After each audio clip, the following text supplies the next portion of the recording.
এটা কি খুব বেশি দ্রুত হয়ে গেল? সে কি ততক্ষণে পুরো পৃথিবী কয়েকবার ঘুরে এলো, নাকি সে ওখানেই আছে কিন্তু আমার চোখ তার গতি ধরতে পারছে না? ক্লাইন মোরেত্তি তার মুখ বাঁকাল। সে ঠিক করল আরও কয়েক সেকেন্ড অপেক্ষা করবে। দেখা যাক কল্পনাতীত গতিসম্পন্ন সেই প্রাণীটি আবার ফিরে আসে কিনা। রূপ জগতের প্রাণীকে ডেকে সে কোনো নিরীহ মানুষের ক্ষতি করতে চায়নি। তাছাড়া বর্ণনায় বলা ছিল প্রাণীটি বন্ধুত্বপূর্ণ। সবচেয়ে বড় কথা, সে জোর করে এই তলব বন্ধ করে দিলেই প্রাণীটি আবার রূপ জগতে ফিরে যাবে, সে যেখানেই থাকুক না কেন। কয়েক সেকেন্ড পর ক্লাইন একটা লম্বা শ্বাস নিল। অপেক্ষা করেও কোনো সাড়া না পেয়ে সে প্রাচীন হার্মিস ভাষায় বলল, আমার নামে এই তলব শেষ করছি। তার চারপাশের হিমশীতল বাতাস মুহূর্তেই উধাও হয়ে গেল। ঘুরপাক খাওয়া ঠান্ডা হাওয়া থেমে গেল, আর মোমবাতির শিখা তার স্বাভাবিক রং ফিরে পেল। ক্লাইন এক পা এগিয়ে মোমবাতিটা নিভিয়ে দিল। সে শেষ বাক্যটা বদলে আবার চেষ্টা করতে চাইল। অজানা পথে ঘুরে বেড়ানো রূপ, বশ করা যায় এমন বন্ধুত্বপূর্ণ প্রাণী, এই অংশগুলো বদলানোর কোনো ইচ্ছা তার নেই। প্রথম বাক্যটা রূপ জগতের উদ্দেশ্যে, ওটা না বদলালেও চলে। দ্বিতীয় বাক্যটা ক্লাইনের নিজের নিরাপত্তার জন্য জরুরি। অন্যথায় এটা কোনো মজার গল্প না হয়ে ভয়ের গল্প হয়ে যেত। কল্পনাতীত গতিসম্পন্ন বিশেষণটা না ব্যবহার করলেও চলে। অন্যান্যরা হয়তো আমার চাহিদা পূরণ করতে পারবে না, হয়তো আমি চিন্তার ধারাটা বদলাতে পারি। বার্তাবাহককে যে খুব দ্রুত দৌড়াতে হবে এমন কোনো কথা নেই। স্বাভাবিক গতি থাকলেও সমস্যা নেই, নিরাপদ থাকার অন্য উপায়ও আছে। আমার শুধু এমন কিছু দরকার যাদের ক্ষতিকর রূপরা এড়িয়ে চলবে। আমি এমন এক রূপ জগতের প্রাণীকে খুঁজব যাকে সহজে উপেক্ষা করা যায়। 2-3 মিনিট ভাবার পর ক্লাইন আবার আচার শুরু করল। প্রস্তুতি শেষ করে সে নতুন করে মন্ত্র পড়ল, আমি আমার নামে ডাকছি। অজানা পথে ঘুরে বেড়ানো রূপ, বশ করা যায় এমন বন্ধুত্বপূর্ণ প্রাণী, এমন কেউ যাকে সহজে উপেক্ষা করা যায়। গুদামের ভেতরটা অস্বাভাবিক নিস্তব্ধ হয়ে গেল। কোনো বাতাস নেই, এমনকি আধ্যাত্মিক সীমানার ভেতরেও কোনো ঠান্ডা নেই। মোমবাতির শিখাটাও আগের মতোই রইল। ক্লাইন তাকিয়ে রইল একটা ভালো বার্তার বাহকের অপেক্ষায়। 10 সেকেন্ড পর সে একটা দীর্ঘশ্বাস ফেলে চারদিকে তাকাল। কিছুই নেই। এইবার বর্ণনাটার কোনো কাজ হল না। সে আর অপেক্ষা না করে তলব শেষ করার নিয়ম মেনে মোমবাতি নিভিয়ে দিল। তার অবাক হওয়ার পালা, শেষ মুহূর্তে মোমবাতির শিখাটা কয়েকবার কাঁপল। আমি কি কিছু মিস করলাম? ক্লাইন ভ্রু কুঁচকে ভাবল, তারপর নিজেকে সহজ করে বিষয়টা মন থেকে ঝেড়ে ফেলল। সে বর্ণনাটা কিভাবে বদলানো যায় তা নিয়ে আবার ভাবতে বসল এবং তৃতীয় বাক্যটির দিকে মন দিল। আমি অন্যভাবে ভাবি। যদি কোনো বার্তার বাহক লড়াই করতে দক্ষ হয় আর তার টিকে থাকার ক্ষমতা খুব বেশি হয় তাহলেও চলবে। যাই হোক না কেন, যে বার্তার বাহক চিঠি ঠিক জায়গায় পৌঁছে দিতে পারে সেই ভালো বাহক। ক্লাইন একটু ভাবল, তারপর তৃতীয়বারের মতো তলবের আচার শুরু করল। ভেষজ আর তেলের গন্ধে মোমবাতির আবছা আলোয় তার মুখের ছায়া কাঁপছিল, আর তার মুখ থেকে অস্পষ্ট শব্দ বের হচ্ছিল। আমি আমার নামে ডাকছি। অজানা পথে ঘুরে বেড়ানো রূপ, বশ করা যায় এমন বন্ধুত্বপূর্ণ প্রাণী, এমন এক অসাধারণ প্রাণী যার টিকে থাকার ক্ষমতা অনেক বেশি। মোমবাতির শিখা জ্বলে উঠে লম্বা হল, বেদির উজ্জ্বল লাল অংশটা আলোকিত করে তুলল। ক্লাইনের স্পিরিট ভিশনে দেখা গেল মাটি ফুঁড়ে সাদা হাড় বেরিয়ে আসছে, আর সেগুলো জোড়া লেগে সিন্দুকের মতো একটা আকৃতি তৈরি করছে। শেষ পর্যন্ত এমন কিছু ডাকতে পেরেছি যা আমি দেখতে পাচ্ছি। তাছাড়া এর টিকে থাকার ক্ষমতাও দারুণ। এটা দেখতে একদম সিন্দুকের মতো। একবার দেখলেই বোঝা যায় এটা অনেক মার খেতে পারবে। ক্লাইন স্বস্তির শ্বাস ফেলল আর প্রাচীন হার্মিস ভাষায় বলল, তুমি কি আমার বার্তার বাহক হতে রাজি? সিন্দুকের মতো দেখতে কঙ্কাল সদৃশ প্রাণীটি দ্রুত তার সম্মতি জানাল। তারপর সে তার নিচের হাড়গুলো নাড়িয়ে ক্লাইনের দিকে খুব ধীরে ধীরে এগিয়ে আসতে লাগল। 1 সেন্টিমিটার এগোতেই তার 10 সেকেন্ড সময় লাগল। এটা খুব বেশি ধীর। ক্লাইনের মুখের হাসিটা জমে গেল। যদিও বার্তার বাহকরা রূপ জগতের ভেতর দিয়ে গিয়ে কাজ শেষ করে, তার মানে এই না যে তাদের গতির দরকার নেই। রূপ জগতে দূরত্ব আর দিক ঠিক করা খুব কঠিন। সবচেয়ে জরুরি হল ঠিক জায়গাটা খুঁজে পাওয়া। যদি ঠিকঠাক আর তাৎক্ষণিক স্থানাঙ্ক দেওয়া থাকে, যেমন এই আচার বা বাঁশি বাজানোর মতো সহজ কোনো উপায়, তাহলে বার্তার বাহক যেখান থেকেই আসুক সে তৎক্ষণাৎ বেদির সামনে হাজির হবে। কিন্তু জায়গাটা যদি স্পষ্ট না হয় আর কেবল কোনো চুক্তির মাধ্যমে বা আগের কোনো পয়েন্টের সাথে সম্পর্ক থাকে, তবে বার্তার বাহককে সময় নিয়ে জায়গাটা খুঁজতে হয়। সেক্ষেত্রে গতির প্রয়োজন আছে। যদি সে চিঠি দিতেই যায়, তবে প্রাপক হয়তো চিঠি পাওয়ার আগেই মারা যাবে। ক্লাইন অসহায়ভাবে ভাবল আর ধীরগতিতে আসা কঙ্কাল প্রাণীটার দিকে তাকাল। সে আবার হাসার চেষ্টা করল। অনেক ভেবে দেখলাম, তোমাকে কষ্ট না দেওয়াই ভালো। তুমি রাজি হয়েছিলে, তার জন্য ধন্যবাদ। কাল্পনিক সাদা হাড় দিয়ে তৈরি প্রাণীটি থেমে গেল। আগের চেয়ে মনে হল সে নড়েইনি। ক্লাইন দ্রুত তলব বাতিল করল আর কপালে হাত ঘষল। সে কিছুটা হতাশ হয়ে পড়ল। সে সিদ্ধান্ত নিল এখন থেকে বার্তার বাহক খোঁজার জন্য কম ঝামেলার উপায় ব্যবহার করবে, অর্থাৎ সরাসরি নিয়োগ আর ইন্টারভিউ। একটা গভীর শ্বাস নিয়ে ক্লাইন মন শান্ত করল আর নতুন করে আচারের প্রস্তুতি নিল। মোমবাতির শিখার দিকে তাকিয়ে সে এক পা পিছিয়ে বলল, আমি আমার নামে ডাকছি। অজানা পথে ঘুরে বেড়ানো রূপ, বশ করা যায় এমন বন্ধুত্বপূর্ণ প্রাণী, এমন এক অনন্য সত্তা যে আমার বার্তার বাহক হতে রাজি।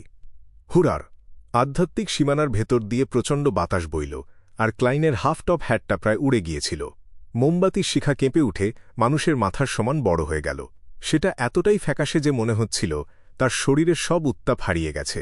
একটা অস্বচ্ছ মাথা ধীরে ধীরে বেরিয়ে এলো, যেন কোনো পাতলা পর্দা ফুঁড়ে আসছে। তার চুল সোনালি রঙের আর বেশ মসৃণ, চোখগুলো রক্তের মতো লাল, আর তার চেহারা বেশ গম্ভীর। মুখটা একটু চেনা চেনা লাগছে। ক্লাইন মনে মনে বলল, মাথাটা পুরোপুরি বেরিয়ে এসেছে, কিন্তু তার নিচেই গলা নেই, বরং একটা অবাস্তব হাত তার চুলের শেষ প্রান্তটা ধরে আছে।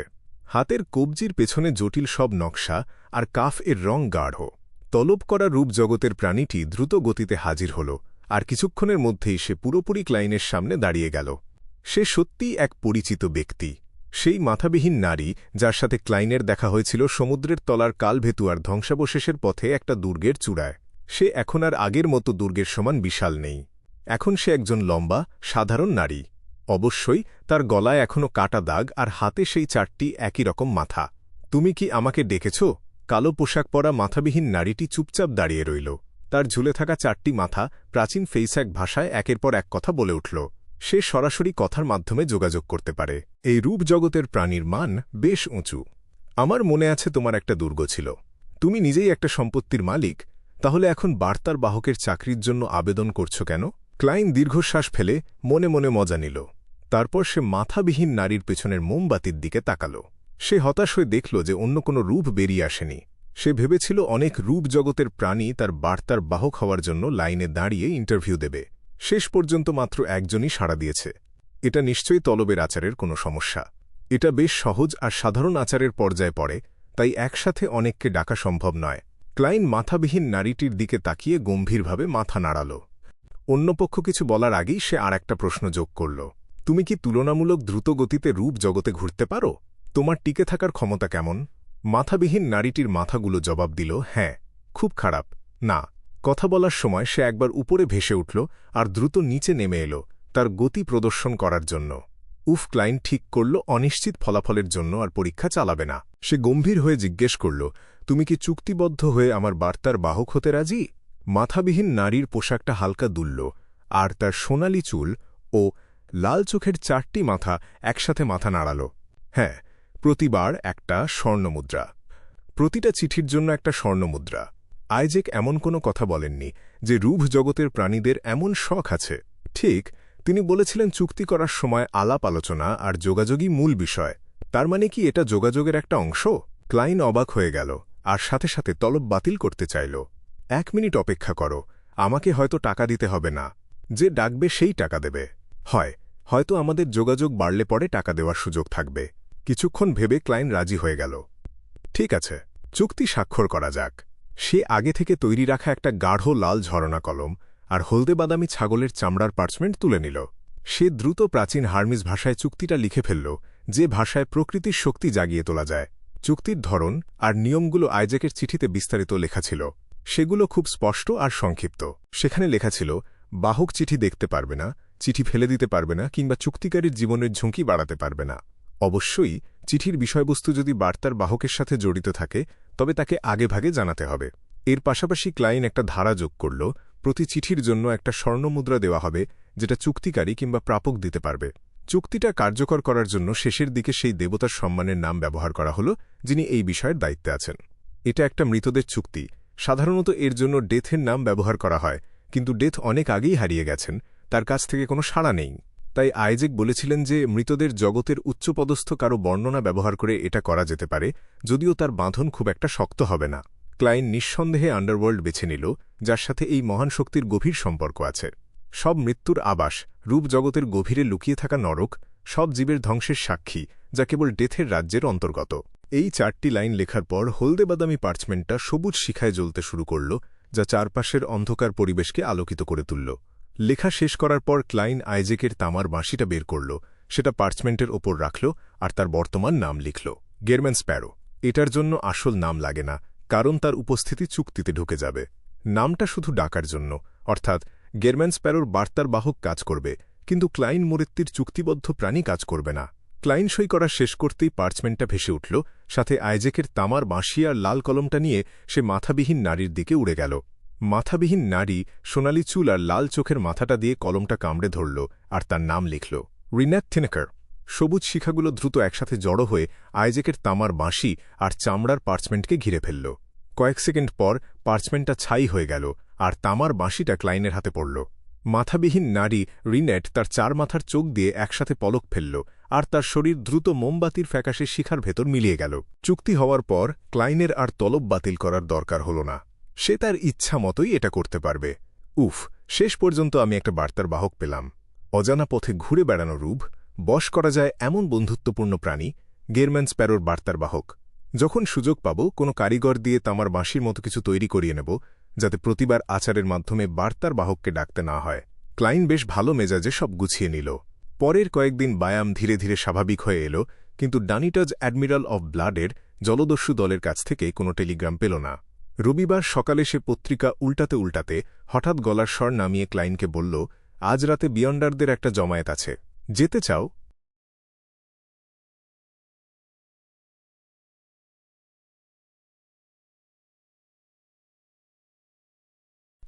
Chapter 562, Helen.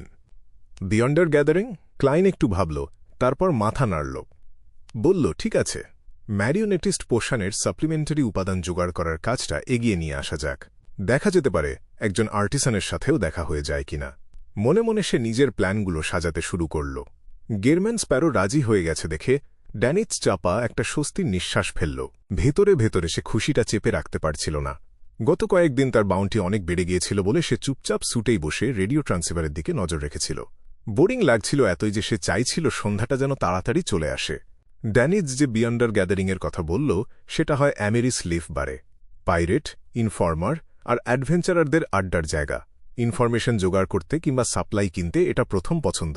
কালো কোট আর সিল্কের টপ হ্যাট পরে ক্লাইন ড্যানিজের পিছু পিছু ভিড় ঠেলে বারের লবি পার হয়ে একটা কার্ডরুমে ঢুকল। কয়েকজন বাউন্সার তীক্ষ্ণ চোখে তাদের দেখছিল। ক্লাইন আগে থেকে ঠিক করা সিগন্যালটা দিল, তারপর লুকানো একটা সিঁড়ি দিয়ে নিচে নামল। নিচে বড় একটা আন্ডারগ্রাউন্ড জায়গা, টিনজেন সিটির ইভিল ড্রাগন বারের মতোই অনেকটা। আন্ডারগ্রাউন্ড মার্কেটে ভেষজ, এসেনশিয়াল অয়েল, পুরনো বই, চার্ম, সব রকম সাধারণ মিস্টিসিজম মেটেরিয়াল বিক্রি হচ্ছিল। তবে পার্থক্যও একটা আছে, এখানে বন্দুক আর গুলিও বিক্রি হয়। ক্লাইন এমনকি পুরনো আমলের মাস্কেট আর সিসার বুলেটও খুঁজে পেল। হ্যাঁ, ভুয়া পরিচয়পত্র আর ভুয়া সিলমোহরও বিক্রি হচ্ছে। ওভারসিজ কলোনি বটে, টিনজেনের চেয়ে এদের ইন্ডাস্ট্রি অনেক বেশি ডেভেলপড। পরে একসাথে কিছু উপাদান কিনে সি গড ডোমেইনে চার্ম বানিয়ে নেব। বেশি কিনলে তো ডিসকাউন্ট পাওয়া যাবেই। ক্লাইন হালকা করে এপাশ ওপাশ মাথা ঘুরিয়ে আন্ডারগ্রাউন্ডের অবস্থা দেখে নিল। পাশে দাঁড়ানো ড্যানিচ নিজের ছদ্মবেশের ক্ষমতা নিয়ে এমনিতেই সন্দেহে ছিল। সে ইচ্ছে করেই একটা ক্যাপ পরেছিল, ক্যাপের সামনের অংশটা নিচে নামিয়ে অর্ধেক মুখ ঢেকে রেখেছিল। খুব চেনা পথের মতো সে ক্লাইনকে আন্ডারগ্রাউন্ড মার্কেটের আর এক প্রান্তে নিয়ে গেল। বন্ধ দরজায় 2টো লম্বা আর 4টে ছোট টোকা দিল। দরজার ওপাশে শুধু একটা মোমবাতি জ্বলছিল। দেওয়ালে লাগানো বাতিদানে সেটা দুলছিল।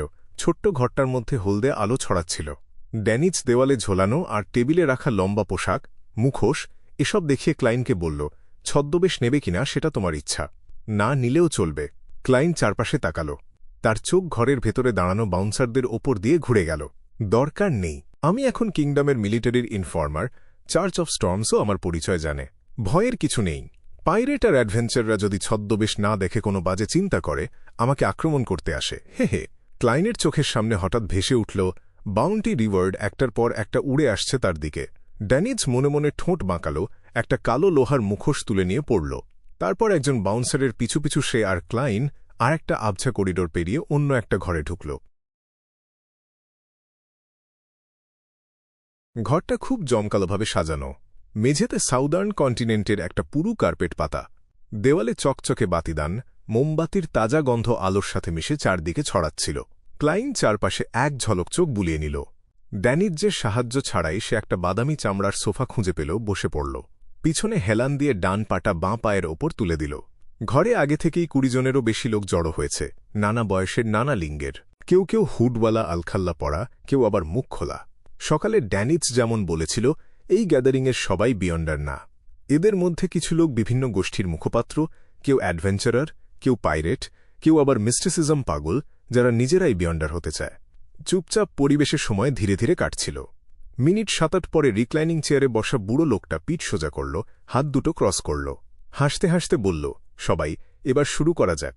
বয়স হয়েছে বলে তার সাদা চুল পাতলা, মাথায় শুধু সরু একটা স্তর পড়ে আছে, কিন্তু তার হালকা বাদামি চোখজোড়া ঘোলাটে না, উজ্জ্বল আর ধারালো। গ্যাদারিংয়ের অর্গানাইজার স্ট্রংম্যান ওজিল। এককালে নামজাদা পাইরেট ছিল, এখন অ্যামিরিস লিভ বারের গোপন মালিক। ড্যানিজ হালকা ঝুঁকে চাপা গলায় ক্লাইনকে লোকটার পরিচয় দিল। আসলে সকালেই সে এসব বলে রেখেছিল, কিন্তু সে ভয় পাচ্ছিল গেরম্যান স্প্যারো যদি মুখের সাথে নাম মেলাতে না পারে, পরে রাগ ঝাড়ে তার ওপরই। অন্যের হাতে নিজের গোপন কথা থাকলে এর চেয়ে আর কষ্টের কিছু হয় না। ড্যানিজ মনে মনে দীর্ঘশ্বাস ফেলল। ক্লাইন প্রায় না বোঝা যায় এমনভাবে মাথা নাড়ল, চুপচাপ লেনদেনগুলো দেখতে লাগল। ওয়েরিয়র, সেইলর, মিস্ট্রি প্রায়ার আর আরও কিছু পোষণ ফর্মুলা ছিল বিক্রির জন্য, কিন্তু কেউ কিনল না। বিক্রি করতে আসা লোকগুলো বারবার হতাশ হল। ড্যানিজ গেরম্যান স্প্যারোর দিকে এক পলক তাকাল, মুখটা একদম ভাবলেশহীন। সে আরেকটু ঝুঁকে নিচু গলায় ব্যাখ্যা করল, এই গ্যাদারিংয়ে কোনো নোটারি নেই, শক্তিশালী কোনো সিআরও নেই। পোষণ ফর্মুলা আসল কিনা সেটার গ্যারান্টি নেই।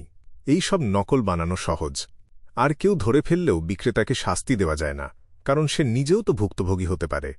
জানি, এ কারণেই পোষণ ফর্মুলাগুলো খুব বেশি ছড়িয়ে পড়ে না। ক্লাইন ডান পাটা নামিয়ে নিল, একটু সামনের দিকে ঝুঁকল, খুব জোরেও না, খুব নিচুও না। এমন গলায় বলল, আমার একটা প্রাচীন রাথের অবশিষ্ট স্পিরিচুয়ালিটি দরকার। সিক্সউইন্ড গার্গোয়েলের চোখ, সোনিয়া আইল্যান্ডের গোল্ডেন স্প্রিংয়ের পানি কিংবা অন্য সাপ্লিমেন্টারি উপাদানের কথা সে বলল না। কেউ যেন আঁচ না করতে পারে যে সে একজন ফেসলেস, যে ম্যারিওনেটিস্টে অ্যাডভান্স করার জন্য প্রস্তুতি নিচ্ছে। টিনজেনে থাকার সময় ক্লাইন এভাবেই সাপ্লিমেন্টারি উপাদান কেনাবেচা দেখে নিখুঁতভাবে আন্দাজ করেছিল ডেক্সটার গুডেরিয়ান একজন প্রসপেক্টিভ স্পেক্টেটর। তারপর বুঝেছিল সে সাইকোলজি অ্যালকেমিস্টদের একজন সদস্য। শুধু প্রাচীন র্যাথের স্পিরিচুয়ালিটি থেকে আর কিছু আন্দাজ করা সম্ভব না। আনডেড ডোমেনের অনেক রিচুয়ালেই এটা ব্যবহার হয়। ক্লাইন ছদ্মবেশ না নিলেও সাবধান তো থাকতেই হবে। ঘরটা 2 সেকেন্ড নীরব থাকল, তারপর একটু খসখসে একটা গলা শোনা গেল। কতটুকু লাগবে তোমার? সত্যিই কারো কাছে আছে? ক্লাইন নিজের অভিব্যক্তি সামলে নিল, আনন্দটা মুখে ফুটতে দিল না। মাথা ঘুরিয়ে যে কথা বলল তার দিকে তাকাল, দেখল লোকটা 30-এর কোঠায়, স্পষ্টতই নেটিভ রক্তের। লোকটার গায়ের রং ব্রোঞ্জ রঙা, কিন্তু চামড়া একটা নিষ্প্রভ আভা। বহুদিন ঠিকমতো খাওয়া দাওয়া না করে কিংবা আলো না দেখে এমন হয়। মুখটা চিকন, গালের হাড় উঁচু, চোখ বসা, চোখের সাদা অংশটাই কালোর চেয়ে বেশি। ছোট এক বোতল। ক্লাইন উদাহরণ হিসেবে পকেট থেকে একটা ছোট ধাতব বোতল বের করে দেখাল। চিকন কালো লোকটা একটু চুপ থেকে বলল, 500 পাউন্ড। দামটা যুক্তিসঙ্গত।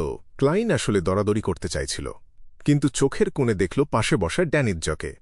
আমি গেরম্যান স্প্যারো, একজন ঠান্ডা, পাগলাটে অ্যাডভেঞ্চারার। ক্লাইন মনে মনে কথাটা 3 বার আওড়াল। চুপচাপ একটা গভীর শ্বাস নিল, শান্তভাবে মাথা নাড়ল। ঠিক আছে।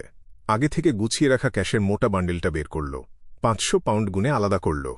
বেশিরভাগ সাদা চোখের লোকটা পকেট থেকে একটা কাচের টেস্ট টিউব বের করল, ছুঁড়ে দিল ক্লাইনের দিকে। বলল, 1 বছরের মধ্যে সব স্পিরিচুয়ালিটি শেষ হয়ে যাবে। সে ভয় পেল না যে ক্লাইন ধরতে পারবে না, কারণ ভেঙে গেলেও মেটেরিয়ালের কিছু হবে না, শুধু কন্টেইনার পাল্টানোর ঝামেলা। ক্লাইন ডান হাত তুলে সঠিকভাবে কাচের টিউবটা ধরে ফেলল। দেখল টিউবের ভেতরে অনেকগুলো ফসফোরেসেন্ট বিন্দু ভাসছে। বিন্দুগুলো কাচের দেওয়ালে স্পর্শ করতেই অদ্ভুতভাবে ছড়িয়ে পড়ছিল। আবছা একটা মুখের আকার নিচ্ছিল, মুখটা হাঁ করে নীরবে চিৎকার করছিল। আসল। ক্লাইন মনে মনে মাথা নাড়ল। মোটা 500 পাউন্ডের বান্ডিলটা এগিয়ে আসা একজন অ্যাটেন্ডেন্টের হাতে দিল। অ্যাটেন্ডেন্ট সেটা বিক্রেতার হাতে পৌঁছে দিল। লেনদেন চলতে থাকল। বেশিরভাগই ব্যর্থ, অল্প কয়েকটাই সফল। দিনের শেষে গ্যাদারিংয়ের অর্গানাইজার স্ট্রংম্যান ওজিল হাসতে হাসতে বলল, আমার একটা রিকোয়েস্ট আছে। কথাটা বলতে বলতে ভেতরের পকেট থেকে একটা ছবি বের করল। এই মেয়েটাকে খুঁজে বের করতে পারলে রিওয়ার্ড 1000 পাউন্ড, কিংবা সমান দামের কোনো সাধারণ বিয়ন্ডার উপাদান। মনে রেখো, তাকে যেন আঘাত না করা হয়। 1000 পাউন্ড? বেশিরভাগ অ্যাডভেঞ্চারার এই পরিমাণ শুনে পাগল হয়ে যাবে। কাকে খুঁজছে যার জন্য এত বড় রিওয়ার্ড? স্বাভাবিকভাবেই ক্লাইন দেখল ঘরের সবাই চেষ্টা করতে রাজি। ছবিটা ঘড়ির কাঁটার উল্টো দিকে হাতে হাতে ঘুরতে শুরু করল। কয়েক মিনিট পর সেটা ক্লাইনের হাতে এলো। হালকা একবার চোখ বুলাল সে, আর হঠাৎই বুকের ভেতরে একটু অবাক হল। ছবির মেয়েটা বেশ সুন্দর, উজ্জ্বল লাল চুল, পান্নার মতো দুটো সবুজ চোখ। চামড়া ফর্সা না, কিন্তু একটা স্বাস্থ্যবান ভাব আছে। ছবিটা যখন তোলা হয়েছিল সে একটা লেক রঙা লম্বা স্কার্ট পরা ছিল, কোমরে ফুল আকৃতির একটা ফিতে বাঁধা, সে কারণে অসাধারণ ছিপছিপে লাগছিল তাকে। মুখে হাসি থাকলেও পুরো চেহারায় একটা অসন্তোষ আর অস্বস্তির ছাপ। ভালো পরিবারের একটা মেয়ে, কে 1000 পাউন্ড খরচ করে তাকে খুঁজবে? আর শর্তও আছে, তাকে আঘাত করা যাবে না। জোর করে হাসা একটা ছবি। ক্লাইনের মাথায় ভালোবাসা আর ঘৃণা জড়ানো অনেক রোমান্স গল্প ভেসে উঠল। কোনো এক স্বেচ্ছাচারী পাইরেট কোনো ধনী ব্যবসায়ীর মেয়ের প্রেমে পড়ল, তাকে অপহরণ করে জাহাজে তুলল, পরে মেয়েটা পালিয়ে গেল। কিংবা কোনো ক্ষয়িষ্ণু আভিজাত্যের কোনো মেয়ে পাইরেট হয়ে গেল, একদিন ভুল করে ধরা পড়ল। কোনো মাঝারি বা উঁচু সারির ম্যান্ডেটেড পানিশার বা মিলিটারি অফিসারের সাথে পাপের সম্পর্কে জড়িয়ে গেল, এভাবেই বন্দিদশা আর সংকট থেকে রেহাই পেল। কিংবা সদ্য অ্যাডভান্স করা কোনো ডিমনেস কাউকে আনন্দ দিতে গিয়ে নিজেই হঠাৎ ভালোবাসার ঋণে জড়িয়ে গেল। এসব চিন্তা মাথার ভেতরে ঝিলিক দিয়ে গেল। ক্লাইন প্রায় হাত তুলে নিজের মুখ ঢেকে ফেলেছিল। আগের জীবনে বড্ড বেশি উপন্যাস পড়ে ফেলেছি, আর এই দুনিয়ায় তো ডিমনেসদের নিয়ে আমার একটা ট্রমাও আছে। মনে মনে দীর্ঘশ্বাস ফেলল সে। মাথা তুলে ওজিলের দিকে তাকিয়ে জিজ্ঞেস করল, এর নাম কি? হেলেন। ওজিল সংক্ষেপে উত্তর দিল, কিন্তু সে নিশ্চয়ই এখন কোনো ছদ্মনাম ব্যবহার করছে। হেলেন একটা সাধারণ ইন্টিস মেয়ের নাম। ক্লাইন আবার জিজ্ঞেস করল, তার এমন কিছু আছে যেটা সে প্রায়ই ব্যবহার করে? চুল হলেও চলবে, এগুলো ডিভাইনেশনে মাধ্যম হিসেবে ব্যবহার করা যায় তাকে খুঁজে বের করতে। ক্লাইন ইচ্ছে করেই সাম্প্রতিক পরা না ধোয়া জামাকাপড়ের কথা বলল না। পেছনের নিয়োগকর্তা যদি এক টুকরো অন্তর্বাস পাঠিয়ে দেয়, পরিস্থিতি বেশ অস্বস্তিকর হয়ে যেতে পারে। ওজিল মাথা নাড়ল। কিছুই নেই, তার ট্র্যাকিংয়ের বিরুদ্ধে দারুণ ক্ষমতা আছে। গ্যাদারিংয়ের আরেক সদস্য জিজ্ঞেস করল, তার শক্তি কেমন? ওজিল গম্ভীর গলায় বলল, এমপ্লয়ের বিস্তারিত বর্ণনা দেয়নি। বলা হয়েছে সে খুব শক্তিশালী না, তবে সিকোয়েন্স নয়, এর চেয়ে শক্তিশালী। তাকে ধরতে হবে না, শুধু তার অবস্থান নিশ্চিত করতে পারলেই টাকা পাবে।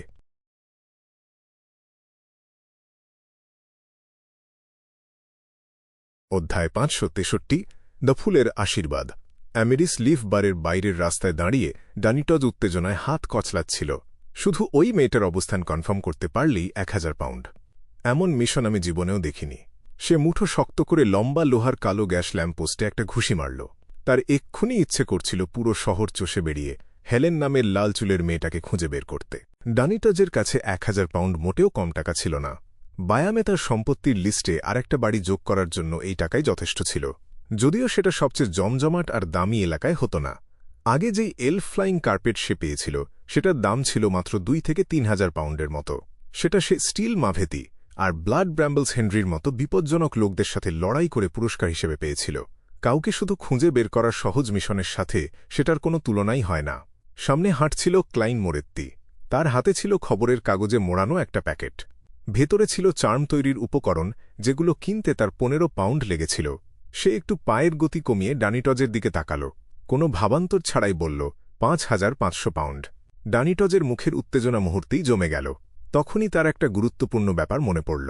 অন্য পাইরেট আর অ্যাডভেঞ্চারারদের চোখে সে নিজেও লাল চুলের হেলেনের মতোই আকর্ষণীয়। তার সাথে লড়াই করার দরকারই নেই ওদের। একবার শুধু তাকে চিনতে পারলেই হল, ওরা তার পরিচয় মিলিটারি, চার্চ অথবা পুলিশের কাছে রিপোর্ট করে দেবে। বিনিময়ে 1000 পাউন্ডের চেয়েও বেশি পুরস্কার পাবে, কারণ সে নিজেই তো এখন 5500 পাউন্ডের একজন বিখ্যাত পাইরেট। লাল চুলের হেলেনকে খুঁজতে যাওয়া মানে হলো ভালো ফিগার আর সুন্দরী একটা মেয়ের রেড থিয়েটারে ঢুকে আনন্দ করতে যাওয়ার মতো ব্যাপার। কুত্তার বাচ্চার ডানিটস চাপা কণ্ঠে একটা গালি বের করল, মাঝখানের অক্ষরটা টেনে টেনে। মুখটা থমথমে হয়ে গেল তার। সাথে সাথে সে নিজের অজান্তেই টুপিটা আরও নিচের দিকে টেনে নামাল। ডানিটজের উত্তেজনায় ঠান্ডা পানি ঢেলে দিয়ে ক্লাইন আবার স্বাভাবিক গতিতে হাঁটতে লাগল। লাল চুলের হেলেনকে কিভাবে খুঁজে বের করা যায় সেটা নিয়ে সে ভাবতে শুরু করল।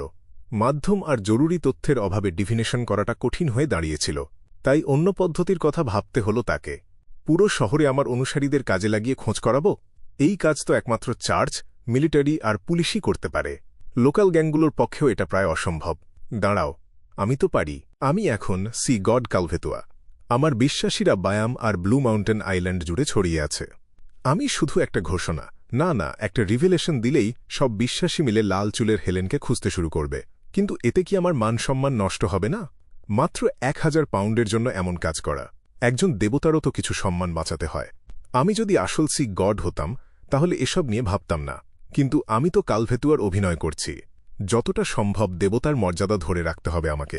কালভেতুয়া যখন প্রায় শেষ হয়ে যাচ্ছিল, তখন লেতিশিয়া আর তার অনুচরদের জরুরিভাবে খুঁজে বের করার জন্যও সে কোনো রিভেলেশন দেয়নি।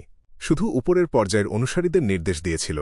ইমেজ পুনর্গঠনের জন্য আমি ওর নিয়মকানুন বদলাতে পারি, কিন্তু খুব নিম্নমানের আচরণ করতে পারি না।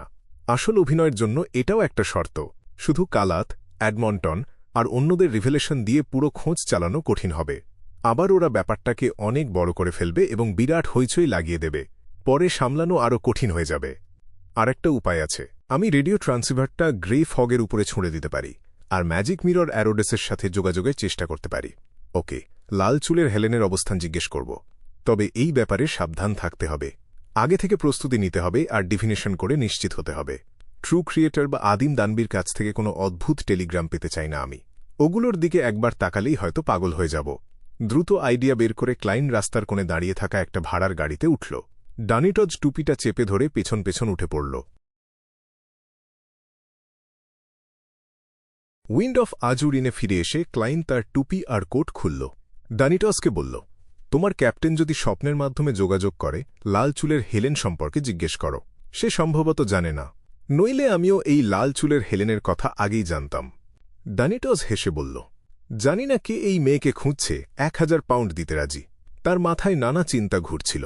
সম্রাট রোজেলের লেখা প্রেম কাহিনীর মতো একটা ঘটনা কল্পনা করছিল সে। ক্লাইন তার দিকে একবার তাকিয়ে স্বাভাবিকভাবেই বলল, আজ রাতে আমি পাহারা দেব। তুমি দেবে?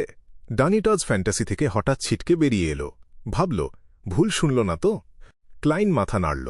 গেরম্যান স্প্যারো বুঝতে পেরেছে যে আমি বড্ড ক্লান্ত। লোকটা একটু পাগলাটে হলেও মনের দিক থেকে ভালোই। বানশি হারবারে যখন আমরা ছিলাম তখন সে আসলেই নিজের জীবন বাজি রেখে ওই লোকগুলোকে বাঁচাতে রাজি হয়েছিল, যদিও কারণগুলো ঠিক ভালো ছিল না। ডানিটজ মনে মনে দীর্ঘশ্বাস ফেলল। রেডিও ট্রান্সিভার আর তার সরঞ্জামগুলো নিয়ে ক্লাইন বেডরুমে ঢুকল। দরজা বন্ধ করে দিল। তারপর একটা স্যাক্রিফিশিয়াল রিচুয়ালের মাধ্যমে সেগুলো গ্রে ফগের উপরে ছুঁড়ে দিল।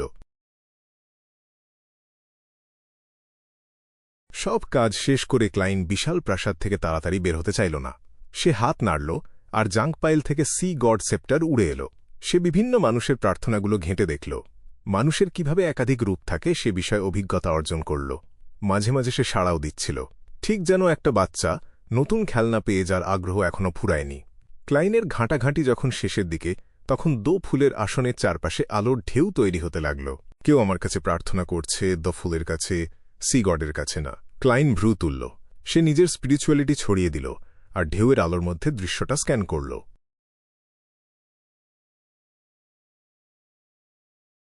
এনমাট হারবার, পর্দা টানা একটা ঘর। ক্লাসিক কালো রোপ পরা অ্যাড শিরান নিজের ভেতরের তাড়নাটা চেপে রেখে মিষ্টি অল্পবয়সী মেয়ে ডেনিসকে বলল, ঈশ্বরের আশীর্বাদ আমাদের শরীরের ভেতরেই আছে, কিন্তু সেটা বের করে আনতে হলে আমাদের একজন গুরু দরকার। তোমার আত্মা পবিত্র, দেবতাদের প্রিয়। আমি নিজে তোমাকে গাইড করব।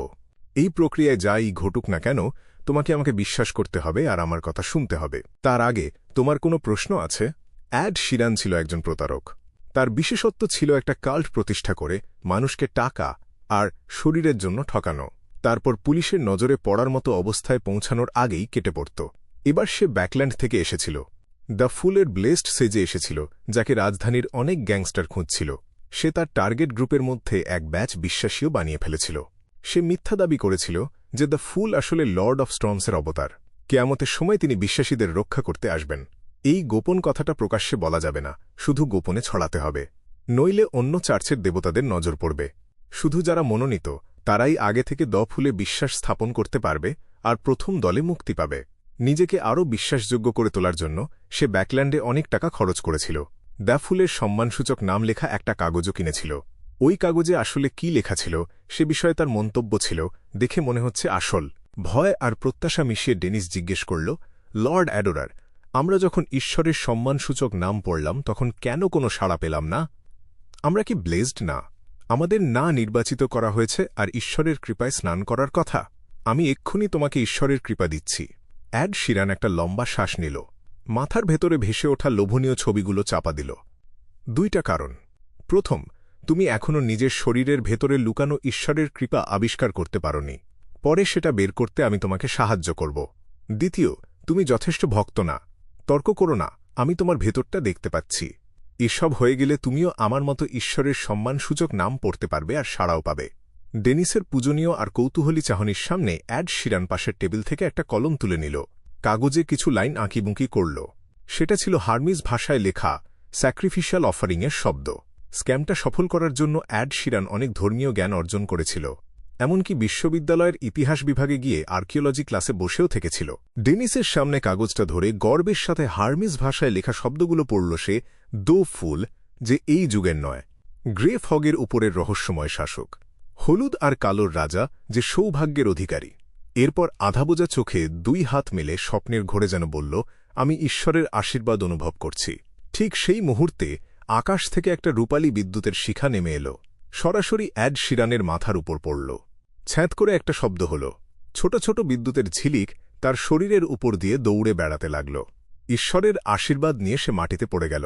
তার শরীর দ্রুত পুড়ে কালো হতে লাগল, আর মাংসপেশিগুলো জোরে জোরে কাঁপতে লাগল। কয়েক সেকেন্ড পর সে পুরো নিথর হয়ে গেল, এমনকি শ্বাস নেওয়াও বন্ধ হয়ে গেল। ডেনিস বিস্ময়ে বলল, লর্ড অ্যাড শিরান সত্যি ঈশ্বরের ব্লেসড। কিছুক্ষণ পর ডেনিস বুঝতে পারল কিছু একটা ঠিক না। সে সাবধানে এগিয়ে গেল, স্কার্টটা সামান্য উঁচু করে হাঁটু গেড়ে বসল, আঙুল রাখল অ্যাড শিরানের নাকের ডগায়। ও মারা গেছে, ও মারা গেছে। ডেনিস ভয়ে পেছনে ছিটকে মাটিতে পড়ে গেল। কাঁদতে কাঁদতে ঘর থেকে হোঁচট খেতে খেতে বেরিয়ে গেল সে। কাছের পুলিশ স্টেশনের দিকে দৌড়াতে লাগল।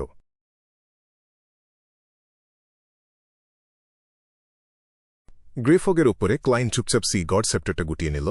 তুমি সাহস করে আমার নাম ব্যবহার করে মানুষকে ঠকিয়েছ আর মেয়েদের অসম্মান করেছ। তার মুখের কোনায় একটা মোচড় খেল। ইচ্ছে করছিল ওই অ্যাড শিরান নামের লোকটাকে আর একটা বজ্রপাত উপহার দেয়। এটাকে বলা হয় লাশের অসম্মান। মেয়েটা সম্ভবত পুলিশে খবর দেবে, তাই না? এই ধরনের কেস অবশ্যই কোনো বিয়ন্ডার টিমের কাছে যাবে। জানি না এটা নাইটহক্স হবে, ম্যান্ডেটেড পানিশার্স হবে, নাকি মেশিনারি হাইভ মাইন্ড। মিস্টার এ যা করেছে তারপর ব্যাকল্যান্ডে দ্য ফুল হিসেবে আমার খ্যাতি কম না। হয়তো অফিসিয়াল সংগঠনগুলোর কাছে আমার একটা ডসিয়েও আছে। হয়তো সব মিলিয়ে রেড গ্লাভস বা ওরকম কোনো গ্রুপের হাতে কেসটা তুলে দেবে। নাইটহক হিসেবে ক্লাইনের অতীত পরিচয় আর অন্তর্দৃষ্টি তাকে ভবিষ্যৎ সম্ভাব্য পরিণতি ভাবতে সাহায্য করল। তবে সে দ্রুতই ব্যাপারটাকে মাথা থেকে সরিয়ে দিল, কারণ যাই হোক ওরা কেউই বুঝতে পারবে না এটা সে করেছে। ক্লাইন সি গড সেপ্টারটা আবার জাঙ্ক পাইলে ছুঁড়ে দিল, বাস্তব জগতে ফিরে যাওয়ার জন্য তৈরি হল। হঠাৎ অসীম গ্রে ফগে চুপচাপ ভাসতে থাকা গাঢ় লাল তারাগুলোর একটা হঠাৎ জ্বলে উঠল, পানির মতো উজ্জ্বল আলো ছড়াতে লাগল। সেটা অস্বাভাবিকভাবে বারবার ফুলছিল আর সংকুচিত হচ্ছিল। এটা এমন একটা ক্রিমসন স্টার যেটা ট্যারো ক্লাবের কোনো সদস্যের না। কি ব্যস্ত একটা দিন আজ। কে হতে পারে? মিস ন্যায়বিচার, মিস্টার হ্যাংডম্যান আর লিটল সানের মতো কেউ কি কোনো বিশেষ বস্তুর মাধ্যমে গ্রে ফগের সাথে সংযোগ স্থাপন করছে? ক্লাইনের স্পিরিচুয়ালিটি ছড়িয়ে পড়ল ভাবতে ভাবতে। সে কোনো সাড়া দিল না, শুধু পর্যবেক্ষণ করল। অধ্যায় 564 জ্ঞান যখন শিকারী। ক্লাইনের আত্মিক শক্তি যেই মুহূর্তে স্পর্শ করল, ক্রমাগত ছড়িয়ে গুটিয়ে যাওয়া সেই লাল রঙের তারাটা ভেতরে লুকিয়ে থাকা ছবি আর শব্দগুলো দেখাতে শুরু করল। ক্লাসিক্যাল আলখাল্লা পরা কালো চুলের একটা মেয়ে মাটিতে পড়েছিল। যন্ত্রণায় ছটফট করছিল সে। তার এক হাতে একটা সাধারণ দেখতে পৃথিবী গোলক আর অন্য হাতে ছোট্ট একটা রাজদণ্ড। রাজদণ্ডটা একটা ছোট হাতের চেয়েও খাটো। বেঁচে থাকার তীব্র ইচ্ছাটা প্রায় ছিঁড়ে ফেলল লাল তারাগুলোর বাঁধন। সরাসরি ঢুকে গেল ক্লাইনের কানে। ন্যায়বিচার আর দ্য সানের মতো এই মেয়ের অবয়বটাও বেশ ঝাপসা ছিল। চেহারা ঠিকমতো বোঝা যাচ্ছিল না, তবু কিছু জিনিস ক্লাইন স্পষ্ট দেখতে পেল। যেমন মেয়েটার মুখের গড়ন, তার ফেটে যাওয়া গালের মাংস, আর ভেতরের যেই মাংস চোখের মণিতে পরিণত হচ্ছিল। তার কান দুটো বাইরের দিকে প্রসারিত হয়ে শিঙার মতো হয়ে গিয়েছিল। তার আঙুলগুলো মেঝে আঁচড়াচ্ছিল। উজ্জ্বল রক্তের দাগ পড়ছিল। আর মেয়েটার ঠিক ওপরে ছিল একজোড়া ঠান্ডা, পাপড়িহীন চোখ, প্রায় স্বচ্ছ। কালো চুলের মেয়েটার এই অস্বাভাবিক পরিবর্তন থামছিল না। তার শরীর জেদের মতো নিজেকে সারিয়ে তুলছিল। চোখের মণিতে মতো হয়ে যাওয়া মাংসরক্ত গলে যাচ্ছিল। তার ফেটে যাওয়া মাংসপেশি আবার জোড়া লাগছিল।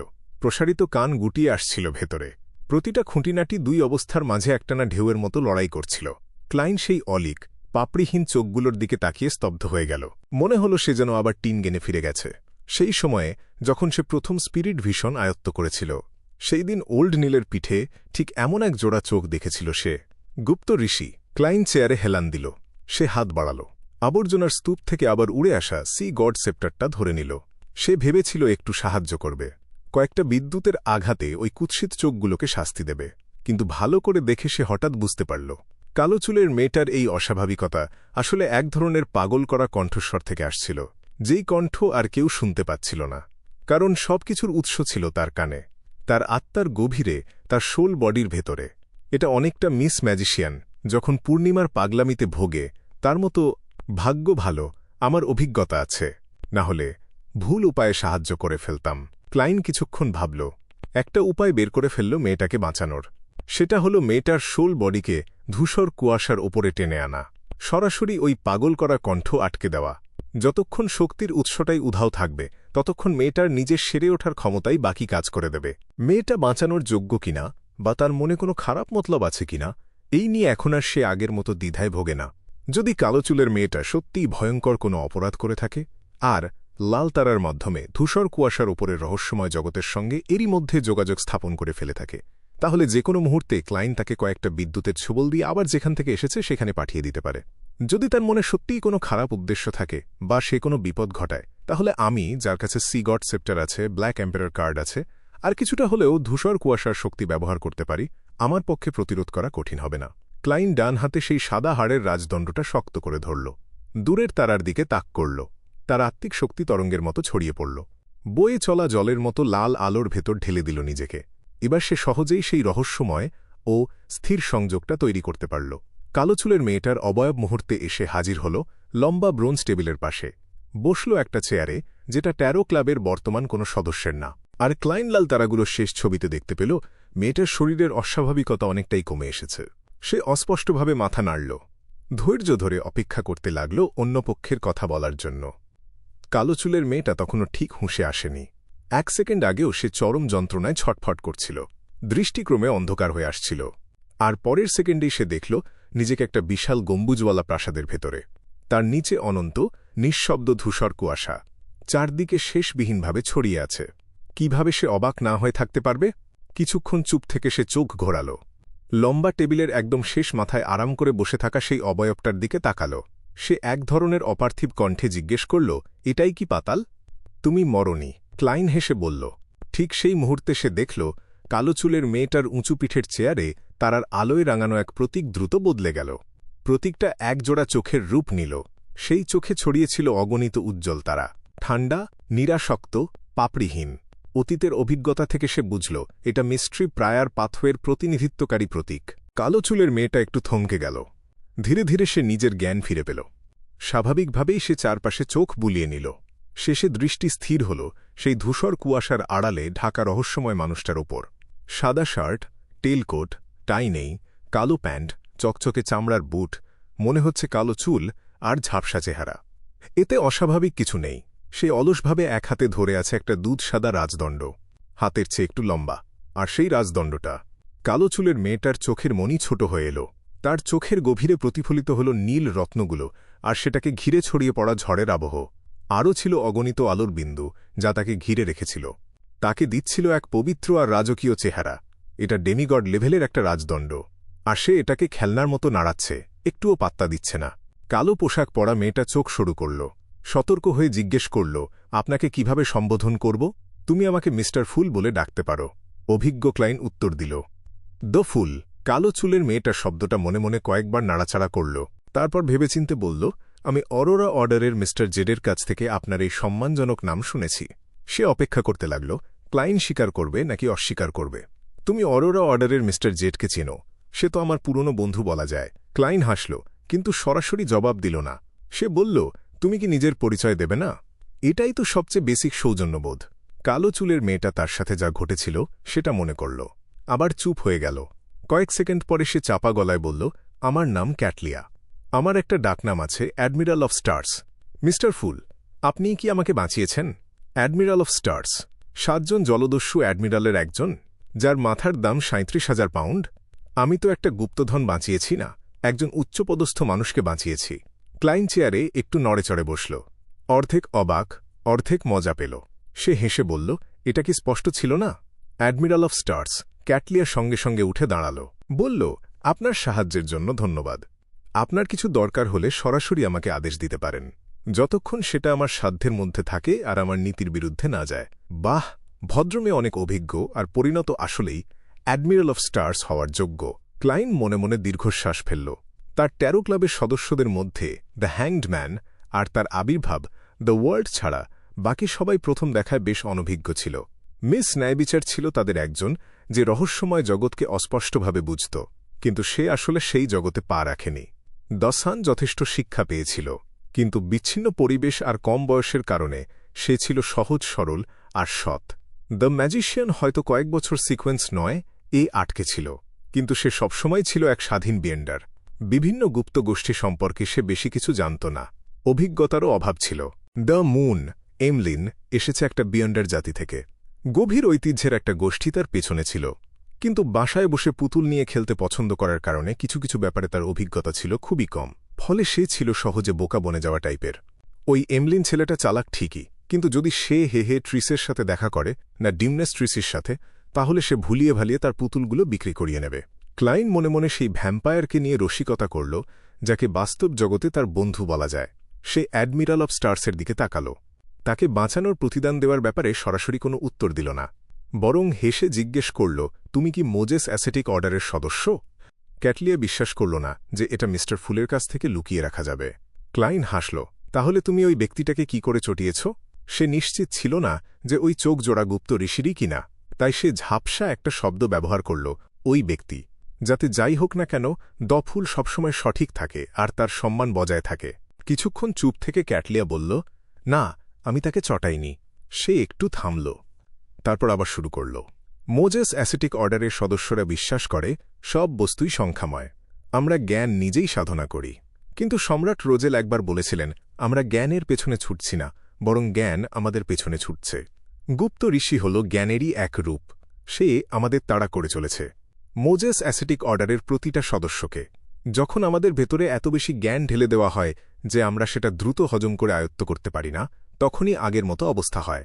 হয় আমি প্রতিরোধ ছেড়ে দিয়ে মনটাকে খুলে গুপ্ত ঋষির পরিবর্তনগুলো গ্রহণ করি, নয়তো জেদ ধরে প্রতিরোধ করি, অথবা শেষে নিয়ন্ত্রণ হারিয়ে ফেলি। তাহলে তো গুপ্ত ঋষি বিশেষভাবে তোমাকে টার্গেট করেনি। আগের বিপদ থেকে বেঁচে গেলেও তোমাকে কেউ সন্দেহ করবে না। তোমার কথা অনুযায়ী তুমি অনেক জ্ঞানী। সেই সময় ওল্ড নীল শুধু চেয়েছিল শরীর পরিশোধনের জ্ঞান আর সম্পূর্ণ পুনর্জন্মের জ্ঞান পেতে। ক্লাইন হঠাৎ একটা দীর্ঘশ্বাস ফেলল, কিন্তু সেটা মুখে ফুটে উঠতে দিল না। অ্যাডমিরাল অব স্টার্সের নাম একদম খারাপ না।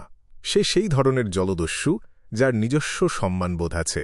ক্লাইন চিন্তাটা থামাল, শান্ত গলায় বলল, এমন কিছু আবার হলে তুমি আমার নাম স্মরণ করতে পারো। আপনার নাম স্মরণ করব। ক্যাটলিয়ার ঠোঁট কেঁপে উঠল। সহজাত প্রবৃত্তিতে সে প্রত্যাখ্যান করতে চাইল। শেষে সে কিছুই বলল না, অনেকক্ষণ চুপ করে রইল। বারবার লাভ ক্ষতির হিসাব কষার পর সে উঠে দাঁড়াল। বুকের ওপর হাত ভাঁজ করে একটু ঝুঁকে বলল, আমি কিভাবে আপনার সেবা করতে পারি? ক্লাইন হাসল, উদাসীন গলায় বলল, ভবিষ্যতে আমার ব্লেসডদের কিছুটা সাহায্য করো। আপনার আদেশই শিরোধার্য। ক্যাটলিয়া আবার বসল, সতর্কভাবে জিজ্ঞেস করল, মিস্টার জেডের দেওয়া সম্মানজনক নামটাই কি আপনার? তারপর সে দো ফুলের সম্মানজনক নামটা ক্লাইনের সামনে আবৃত্তি করল। ক্লাইন মাথা নাড়ল, ইশারায় বোঝাল সে ঠিকই বলেছে। ক্যাটলিয়া বাকি খালি চেয়ারগুলোর দিকে তাকাল, একটু ভেবে জিজ্ঞেস করল, সম্মানিত মিস্টার ফুল, এখানে কি আরও কেউ আসবে? ক্লাইন হেসে উত্তর দিল, তোমার মতো মানুষেরা। তারা নিয়মিত একটা সমাবেশ করে। আমি সাক্ষী হয়ে থাকি। কয়েক সেকেন্ড নীরব থেকে ক্যাটলিয়া জিজ্ঞেস করল, আমি কি এতে অংশ নিতে পারি? সে ভাবল, যেহেতু দ ফুল নামে এই রহস্যময় অস্তিত্বের সাথে তার কোনো সংযোগ নেই, তাই কিছু না করে বসে থাকার চেয়ে যত বেশি জানা যায় ততই ভালো। অবশ্যই, তোমার আছে টাকা, জ্ঞান, প্রভাব আর প্রয়োজন। ক্লাইন আরামে চেয়ারের পিঠে হেলান দিল। ঠিক আছে, আমার অনুমতি ছাড়া তুমি এই ব্যাপারে কাউকে কিছু বলবে না। ঠিক আছে, ক্যাটলিয়া কোনো দ্বিধা ছাড়াই উত্তর দিল। ক্লাইন তার বাঁ হাতের তর্জনী দিয়ে টোকা দিল। ব্রোঞ্জ টেবিলের ওপর বাকি ট্যারো কার্ডগুলো প্রকাশ করল। তারা কোড নাম হিসেবে ট্যারো কার্ড ব্যবহার করে। এগুলোই বাকি আছে, একটা বেছে নাও। ক্যাটলিয়া কার্ডগুলোর ওপর চোখ বুলাল, সঙ্গে সঙ্গে বলল, দ্য হারমিট।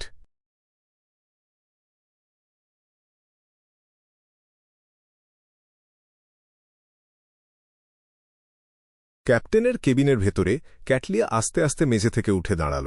সে চুপচাপ হেঁটে গেল বইয়ের তাকের পাশে রাখা লম্বা আয়নাটার সামনে। আয়নায় তার মুখের ত্বক ছিল ফর্সা আর মসৃণ, একটাও ফাটলে নেই। তার কান ছোট আর স্বাভাবিক, বড় হওয়ার কোনো লক্ষণ নেই।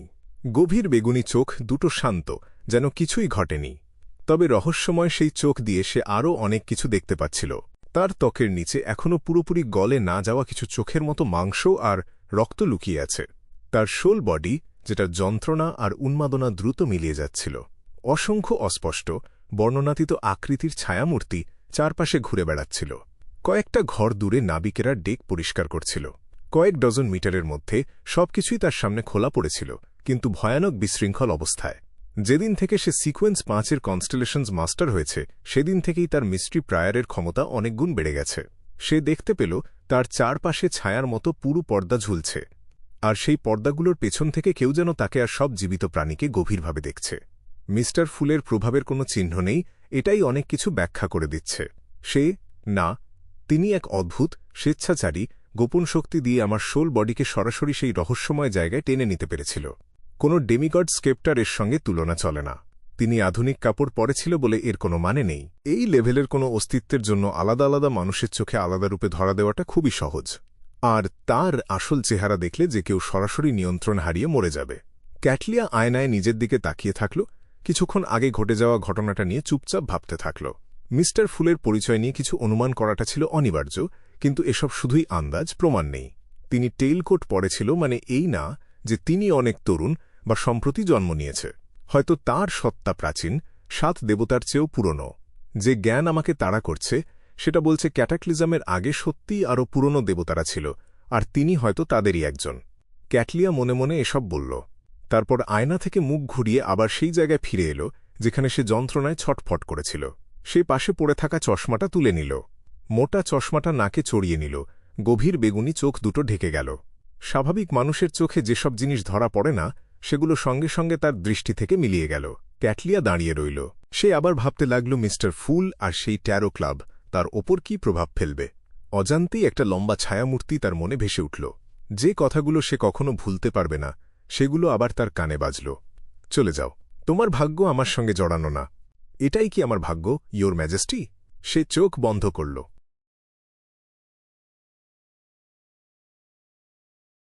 ধূসর কুয়াশার ওপরে সেই প্রাচীন রাজকীয় প্রাসাদের ভেতরে ক্লাইন তার আঙুল দিয়ে দাগ পড়া লম্বা টেবিলটার কিনারায় টোকা দিতে লাগল। সঙ্গে সঙ্গে টেবিলের ওপরের সব ট্যারো কার্ড গায়েব হয়ে গেল। সে ভাবছিল অ্যাডমিরাল অফ স্টার্স ট্যারো ক্লাবে যোগ দেওয়ার পর সামনে কি হতে পারে, যদি অন্য কোনো উপায় না থাকে, আর যদি সত্যিই আমাকে নিরাপদ সমুদ্রপথ ছেড়ে দেবতাদের পুরনো যুদ্ধক্ষেত্রে সাগরে যেতে হয় সেই গাইয়ে মৎস্যকন্যাদের খুঁজতে, তাহলে ভাইস অ্যাডমিরাল আইসবার্গ অ্যাডউইনের সঙ্গে কাজ করার চেয়ে দ্য হারমিটকে নিয়ন্ত্রণে রাখা ভালো, যে ফুলকে ভয় পায়। তার জাহাজ ব্যবহার করাটা অনেক বেশি নিরাপদ হবে। হ্যাঁ, মিস্টার হ্যাংডম্যান ব্যাকআপ অপশন হবে। Admiral of stars Moses acetic অর্ডারের একজন সদস্য। তার কাছে প্রচুর জ্ঞান আছে আর ট্যারো ক্লাবের জন্য অনেক উপকারী, কিন্তু আমার জন্য একটা সুপ্ত ঝুঁকি। মিস্টার ফুলের ইমেজ গড়ে উঠেছে অচিন্তনীয়তার ভিতের ওপর। ভবিষ্যতে আমাকে আরও সাবধান হতে হবে। যেসব ব্যাপারে নিশ্চিত না সেগুলোর উত্তর দেওয়া যাবে না। যেসব বিষয়ে আত্মবিশ্বাস কম সেখানে অস্পষ্ট থেকে যাব আর ঠকবাজের মতো সামলে নেব। অবশ্য এই সমস্যাটা পুরোপুরি মেটাতে হলে আমাকে দ্রুত নিজেকে উন্নত করে হাই সিকোয়েন্স বিয়ন্ডার হতে হবে। আমার শক্তি যেন আমার লেভেলের সঙ্গে মেলে আর আমার মান যেন সেই আসনের সঙ্গে মানানসই হয়। এমন একজন সিকোয়েন্স 5 ক্ষমতাশালী যার অধীনে এত অনুগত আছে, তাকে পেলে ট্যারো ক্লাবের সামগ্রিক শক্তি কম হবে না। সিগড স্কেপ্টার পাওয়ার পর আমাকে আর চিন্তা করতে হবে না যে ট্যারো ক্লাবের সদস্যরা বেশি শক্তিশালী হয়ে সমস্যা তৈরি করবে। আশা করি একদিন এই মোজেস অ্যাসেটিক অর্ডারের সদস্য অ্যাডমিরাল অফ স্টার্স হিডেন সেইজের বিরুদ্ধে আমার প্রতিশোধে গুরুত্বপূর্ণ ভূমিকা রাখতে পারবে। ক্লাইন একটা দীর্ঘশ্বাস ফেলল। তারপর সে ধূসর কুয়াশার ওপর থেকে মিলিয়ে গেল।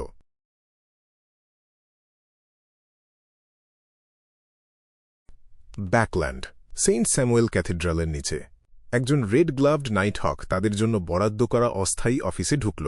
তার হাতে একটা টেলিগ্রাম। ক্যাপ্টেন এনম্যাট হারবারে কিছু একটা ঘটেছে। একটু উত্তেজিত গলায় সে সোল অ্যাশিউরার সুয়েস্টকে বলল। সুয়েস্ট তার চুলের ডান পাশটা ছুঁয়ে জিজ্ঞেস করল, কি ঘটেছে? দ্য ফুলকে নিয়ে নতুন একটা ব্যাপার, যাকে অরোরা অর্ডার খুঁজছে। টেলিগ্রাম হাতে থাকা সদস্যটা কাগজটা এগিয়ে দিল। তার কথায় সঙ্গে সঙ্গে উপস্থিত কয়েকজন রেড গ্লাভসের মনোযোগ পড়ল। তাদের মধ্যে কালো চুল আর সবুজ চোখের একজন ছিল, যে চেয়ারটা পেছনে হেলিয়ে টেবিলে পা তুলে দুপুরের ভাত ঘুম দিচ্ছিল। সে তার মুখটা হ্যাট দিয়ে ঢেকে রেখেছিল। সুয়েস্ট টেলিগ্রামটা হাতে নিয়ে দ্রুত চোখ বুলিয়ে নিল, সঙ্গে সঙ্গে হেসে ফেলল। কেউ একজন মিথ্যা বলে দাবি করেছিল যে সে দ্য ফুলের ব্লেস্ট অন্যদের ঠকানোর চেষ্টা করছিল, কিন্তু দ্য ফুলের নাম জপ করতেই একটা বজ্রপাতে সেখানেই মারা গেল। দ্য ফুল নামে সত্যিই একটা গোপন অস্তিত্ব আছে দেখা যাচ্ছে।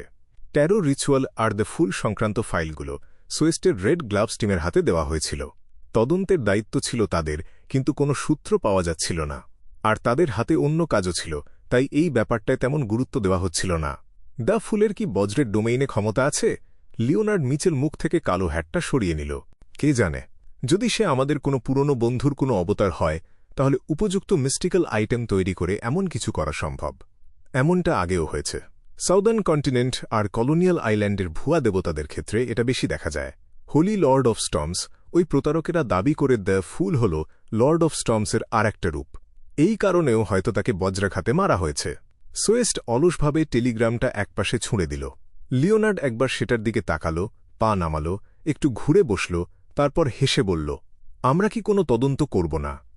কিভাবে? তুমি কি না জানার ভান করে তার সম্মানসূচক নামটা জপ করবে? সোয়েস্ট ব্যঙ্গ করে বলল, এতে দ ফুলের সূত্র পাওয়ার সম্ভাবনা অনেক, কিন্তু আমি মূলত এই দুনিয়াকে বিদায় বলে দেব। আমার নাইটমেয়ার পোষণের হজম বেশ ভালোই চলছে, আর সবেমাত্র আর একটা ভালো আইটেম পেয়েছি। সামনে আরও অনেক সিকোয়েন্স আছে যেগুলো আমার জন্য অপেক্ষা করছে। এত তাড়াতাড়ি কেন আমি চিরঘুমে চলে যাব? লিওনার্ড তার ঝুলে পড়া চুলের গুচ্ছ স্পর্শ করে বলল, মৃত্যুদণ্ডপ্রাপ্ত কিছু অপরাধীকে দিয়ে আমরা চেষ্টা করতে পারি, কিন্তু সে সাড়া না দিলেও পারে। সোয়েস্ট মাথা নাড়ল। আমরা সেই দুটো কেস থেকে শুরু করতে পারি যেখানে ট্যারো রিচুয়াল জড়িত ছিল। আমি ক্রমেই বেশি নিশ্চিত হচ্ছি যে এর সঙ্গে দ্য ফুলের সম্পর্ক আছে। প্রথমত, দ্য ফুল হল মেজর আরকানা ট্যারো কার্ডের একটা। দ্বিতীয়ত, যে সংগঠন তার ব্লেসডদের খুঁজছে বা দমন করছে সেটা হল অরোরা অর্ডার। আর প্রথম ট্যারো রিচুয়াল কেসটা ছিল লেনেভুসের কেস। সেটার মাধ্যমে অরোরা অর্ডারের ট্রু ক্রিয়েটরকে নামিয়ে আনার চেষ্টা ব্যর্থ হয়েছিল। লিওনার্ড তার কালো ভেস্টটা টেনে ঠিক করে উঠে দাঁড়াল। সোয়েস্ট কিছুক্ষণ গম্ভীরভাবে ভেবে বলল, অন্য কেসগুলোর সূত্র এখন কাটা পড়েছে। আপাতত আমাদের আর কোনো কাজ নেই।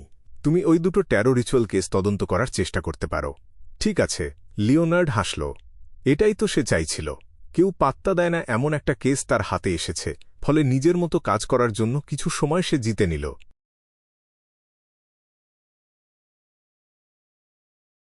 দুপুর 2:50 ফোর্স ঠান্ডা রাস্তা থেকে কাঁপতে কাঁপতে নিজের বাসায় ফিরল। এই স্যাঁতস্যাঁতে ঠান্ডা আবহাওয়ায় বেরোতে যে তার ইচ্ছা ছিল তা না, আসলে বাসায় খাবার ফুরিয়ে গিয়েছিল। আর সে তো একজন পলাতক আসামিকে ধরে বাউন্টি কালেক্ট করার জন্য সুদূর প্রিজ হারবার পর্যন্ত চলে গেছে। কবে যে বাসায় ফিরবে কে জানে। সে সবসময় সহজাতভাবেই পলাতকদের পেছনে ছোটে আর তাদের ধরে।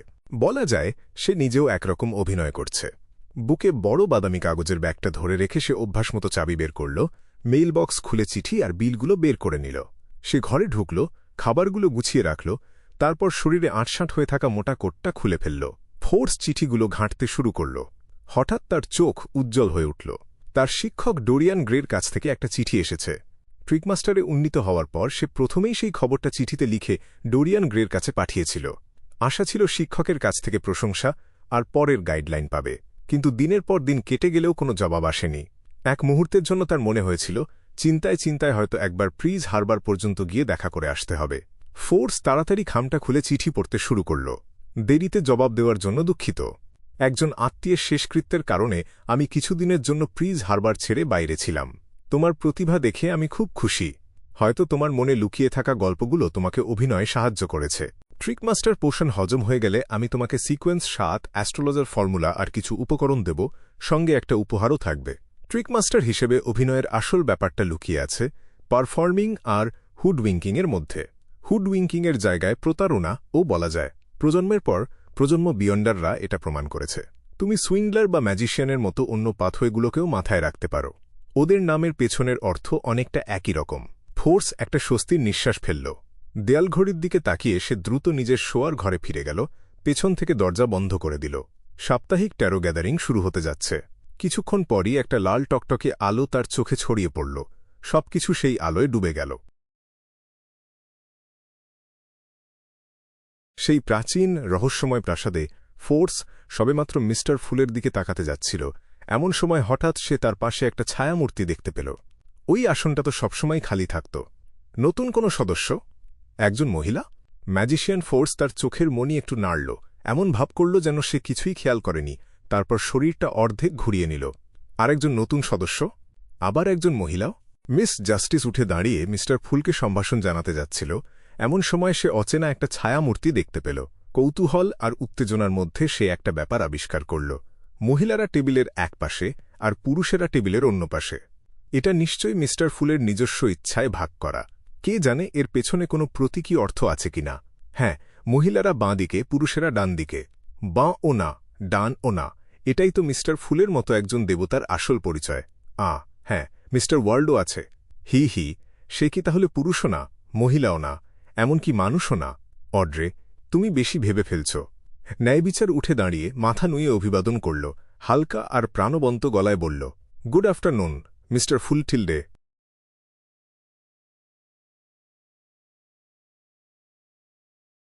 অধ্যায় 566, পোশাকের খুঁটিনাটি। মিস ন্যায়বিচারের মিষ্টি অভ্যর্থনার জবাবে ক্লাইনের ঠোঁটে হালকা হাসি ফুটে উঠল। সে মাথা একটু নাড়ল। সে তখনই দে হারমিটকে সবার সঙ্গে আর সবাইকে দে হারমিটের সঙ্গে পরিচয় করিয়ে দিতে যাচ্ছিল। কিন্তু সে খেয়াল করল মিস ন্যায়বিচার থামল না। তার দৃষ্টি অন্যদিকে সরে গেল। সে বলল, শুভ অপরাহ্ন, মিস্টার হ্যাংডম্যান। এবার সে ট্যারো কার্ডের ক্রম মানল না, বরং যে ক্রমে ট্যারো ক্লাবে যোগ দিয়েছে সেই ক্রমেই সবাইকে সম্বোধন করতে লাগল। এই এক রাউন্ড অভ্যর্থনার পরে দ্য হারমিট মূলত সবার সঙ্গে পরিচিত হয়ে যাবে। দ্য ফুলকে আর তাকে আলাদা করে কাউকে পরিচয় করিয়ে দিতে হবে না। মিস ন্যায়বিচার স্পষ্টতই ইচ্ছে করেই এটা করছে। সে সত্যিই বিচক্ষণ। স্পেকটেটর পথের একজন বিয়ন্ডার যখন সিরিয়াস হয়, এসব ব্যাপারে তারা একদমই আলাদা রকম আচরণ করে। ক্লাইন একটু অবাক হল, তারপর মনে মনে তার প্রশংসা করল। ঠিক সেই সময়েই আলজার অড্রের অভ্যর্থনার জবাব দিল। পাশাপাশি সে সাবধানে নতুন সদস্যকে মাপতে লাগল। নারী। কষ্ট করে এতটুকু বোঝা যাচ্ছে যে সে একটা কালো গাউন পরে আছে, যেটা অনেক নকশা। তার চুল কালো, চোখ একটু বেগুনি ঘেঁষা, ঝাপসা, বিকৃত ছবির মধ্য থেকেও আলজার কিছু বৈশিষ্ট্য বের করতে পারল। হঠাৎ তার বুকটা ধক করে উঠল। কয়েক মাস আগে জলদস্যু সম্মেলনে দেখা দৃশ্যটা তার মনে পড়ল।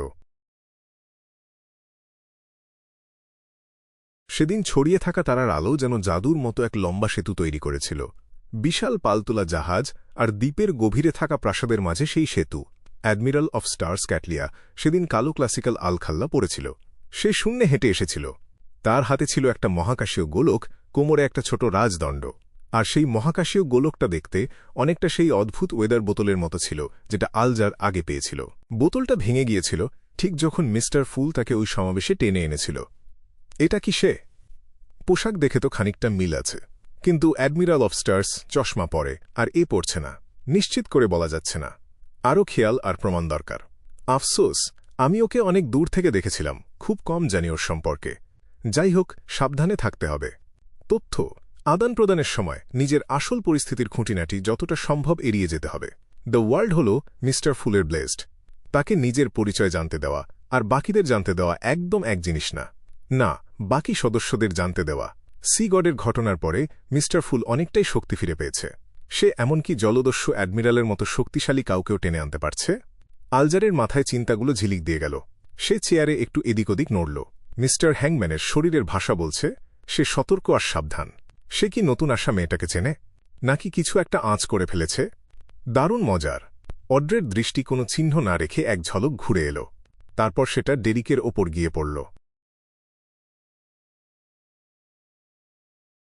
ঠিক এই মুহূর্তে ক্যাটলিয়াও মন দিয়ে সিরিয়াসলি ট্যারো ক্লাবের সদস্যদের পরীক্ষা করছিল। যে ক্রমে তাদের সম্বোধন করা হয়েছে সেই ক্রমেই। তার চোখের সেই রহস্যময় বেগুনি রং ধীরে ধীরে এমনভাবে বইতে লাগল যে চোখে পড়ার মতো নয়। কুয়াশার ঝাপসা আড়াল সে পুরোপুরি ভেদ করতে পারছিল না, কিন্তু তাদের পোশাকের খুঁটিনাটি সে ঠিকই ধরতে পারছিল। দ্য হ্যাংড ম্যান, ভরা যৌবনের পুরুষ, 30-এর ঘরে, সমুদ্রের শ্যাওলার মতো এলোমেলো চুল, রংটা বিরল রকম গাঢ় নীল। সেলর পথের একটা সাধারণ মিউটেশন এটা। সে একটা আলখাল্লা পরে আছে যেটায় ঝড় আর ঢেউয়ের নকশা। চার্চ অফ স্টর্মসের কেউ ক্যাটলিয়ার চোখের তারা একটু সংকুচিত হল। সে কোনো অস্বাভাবিকতা প্রকাশ করল না। বাকি সদস্যদের পর্যবেক্ষণ চালিয়ে গেল। দ্য শান একজন তরুণ ছেলে, এখনও হয়তো বয়প্রাপ্তও হয়নি। তার পোশাকটা অদ্ভুত, আর তাতে এক ধরনের সরল, প্রাচীন সৌন্দর্য আছে। খুব আঁটসাঁট, যুদ্ধের জন্য একদম উপযুক্ত। সে কি এই দিকের কোনো বিয়ন্ডার? দ্য ওয়ার্ল্ড না বুড়ো, না খুব তরুণ। তার ভেতরে একটা গুমট ভাব আছে, পড়েছে হুডওয়ালা আলখাল্লা।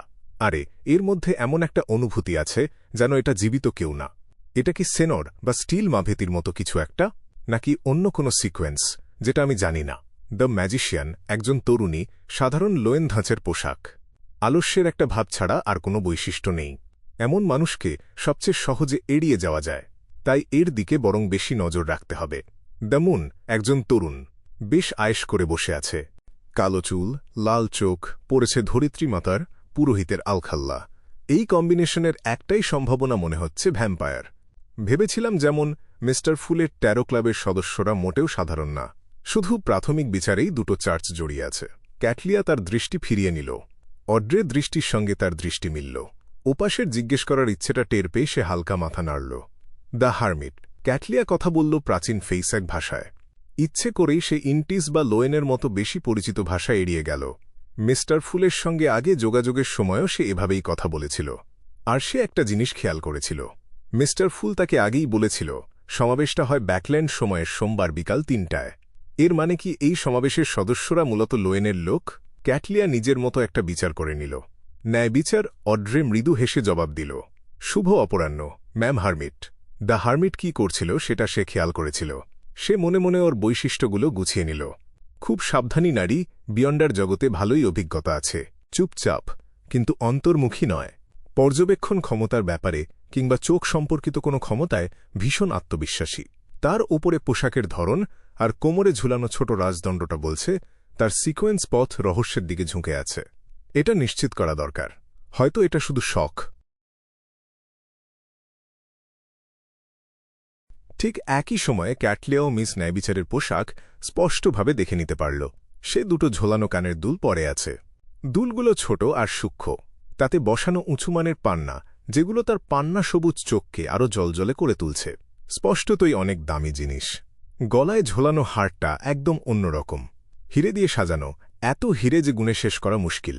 তবু এতে কোনো জাঁকজমকপূর্ণ ভাব নেই। তার দুধেল সাদা পোশাকটা সরল অথচ সুন্দর। কেটে তৈরি করা হয়েছে এমনভাবে যে সেটা মার্জিত আর তার পদমর্যাদার সঙ্গে মানানসই, যেন কোনো স্টাইলিশ ডিজাইনারের কাজ। খুঁটিনাটিগুলো দেখতে দেখতে ক্যাটলিয়া আর চোখ বুজে রাখতে পারল না। ১৭-১৮ বছরের একটা মেয়ে, খুবই ধনী। ওর চলাফেরা আর শিষ্টাচার বলছে ও খুব সম্ভবত উঁচু মর্যাদার অভিজাত পরিবারের। লোয়েন অভিজাত। ক্যাটলিয়া নিজেও জানে না কেন তার বুকের ভেতর একটা দীর্ঘশ্বাস পড়ল। অড্রের এক রাউন্ড অভ্যর্থনার পর ক্লাইনের আর কাউকে দ্য হারমিটের সঙ্গে বা দ্য হারমিটকে কারো সঙ্গে পরিচয় করিয়ে দেওয়ার দরকার পড়ল না। বসেই অড্রে আবার লম্বা ব্রোঞ্জের টেবিলের একদম শেষ মাথার দিকে ঘুরল। মিস্টার ফুল, আমি শহরের বাইরে আছি। রোজেলের ডায়েরির শুধু একটা পৃষ্ঠা জোগাড় করতে পেরেছি। আগের সমাবেশে সে ২টো পৃষ্ঠা দিয়েছিল, তাই ঋণ শোধ করতে এখনও ২টো পৃষ্ঠা কম। কিন্তু সে এখন ম্যানরে আছে, যদিও মাঝে মাঝে শহরে যায়, তবু একটা পৃষ্ঠার বেশি জোগাড় করতে পারল না। আর নতুন সদস্য হারমিট যোগ দেওয়ায় সে সতর্ক ছিল। সাইকোলজি অ্যালকেমিস্টসদের নাম মুখে আনল না। ব্যাকল্যান্ড বা ইস্ট চেস্টার কাউন্টির কথাও সে একদম তুলল না। রোজেলের ডায়েরি ক্যাটলিয়া প্রায় নিজের নিয়ন্ত্রণ হারিয়ে ফেলল। সে দ্রুত মাথা ঘুরিয়ে মিস ন্যায়বিচারের দিকে তাকাল, যে কিনা তার একই পাশে বসে আছে। তার স্পষ্ট মনে আছে সেই লম্বা আর সুন্দর অবয়বটা একবার দীর্ঘশ্বাস ফেলে বলেছিল, এটা কোনো নোটবুক না, এটা তার ডায়েরি। তবে তাকে ছাড়া আর কেউ এটা বুঝতে পারবে না। ট্যারো ক্লাবের সদস্যরা জানে যে রোজেলের নোটবুক আসলে একটা ডায়েরি। মিস্টার ফুল রোজেলের ডায়েরি জড়ো করছে। সে কি ওটা ভেঙে ইতিহাসের সেই অংশে লুকানো রহস্যটা বের করতে চাইছে? এটা তো একদম পুনর্জাগরিত প্রাচীন ঈশ্বরের মতো ব্যাপার। ক্যাটলিয়ার মাথায় নানারকম এলোমেলো আর স্তম্ভিত করা চিন্তা ভিড় করল। সে নিজের গাম্ভীর্য ধরে রাখল। সে শুধু স্বাভাবিকভাবে মাথা ঘুরিয়ে প্রথম লেনদেনটা পর্যবেক্ষণ করতে লাগল। অনেক ঘাত প্রতিঘাতের মধ্য দিয়ে গিয়ে ৭ মহান জলদস্যু অ্যাডমিরালের একজন হওয়ার পথ ধরে এগিয়ে এসে সে বুঝে গিয়েছে। ট্যারো ক্লাবে যোগ দেওয়ার পরে তার করণীয় সবচেয়ে গুরুত্বপূর্ণ কাজ হল বেশি শোনা আর কম বলা।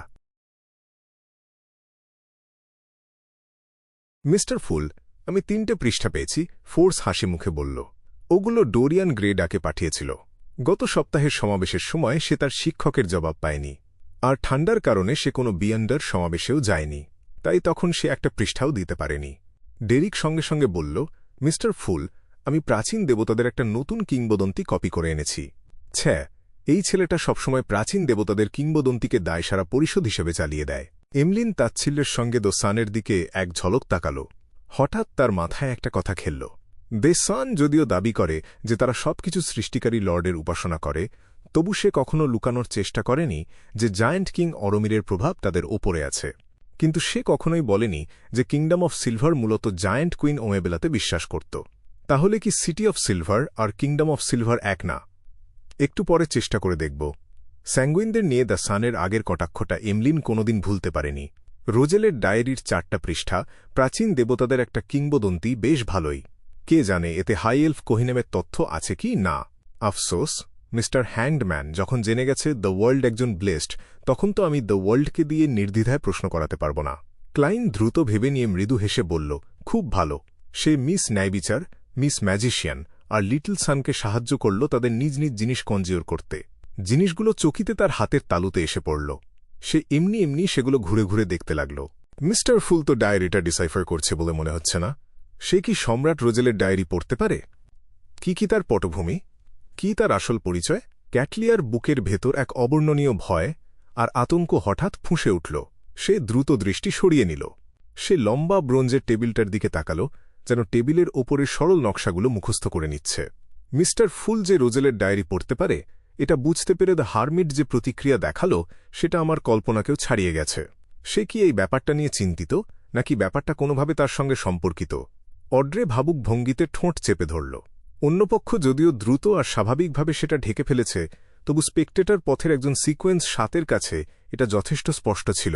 ক্লাইনও নতুন সদস্য দ্য হারমিটের অস্বাভাবিকতাটা টের পেল, কারণ সে দেখতে চাইছিল মোসেস অ্যাসেটিক অর্ডারের এই সদস্য, যার এত বিপুল জ্ঞান, এই ব্যাপারটায় কেমন প্রতিক্রিয়া দেখায়। ফলাফল তাকে অবাক করে দিল। এটা কি একটু বেশি তীব্র না? ক্লাইনের এ নিয়ে ভাবার মতো সময় ছিল না। তার দৃষ্টি গিয়ে পড়ল রোজেলের ডায়েরির প্রথম পৃষ্ঠার ওপরে।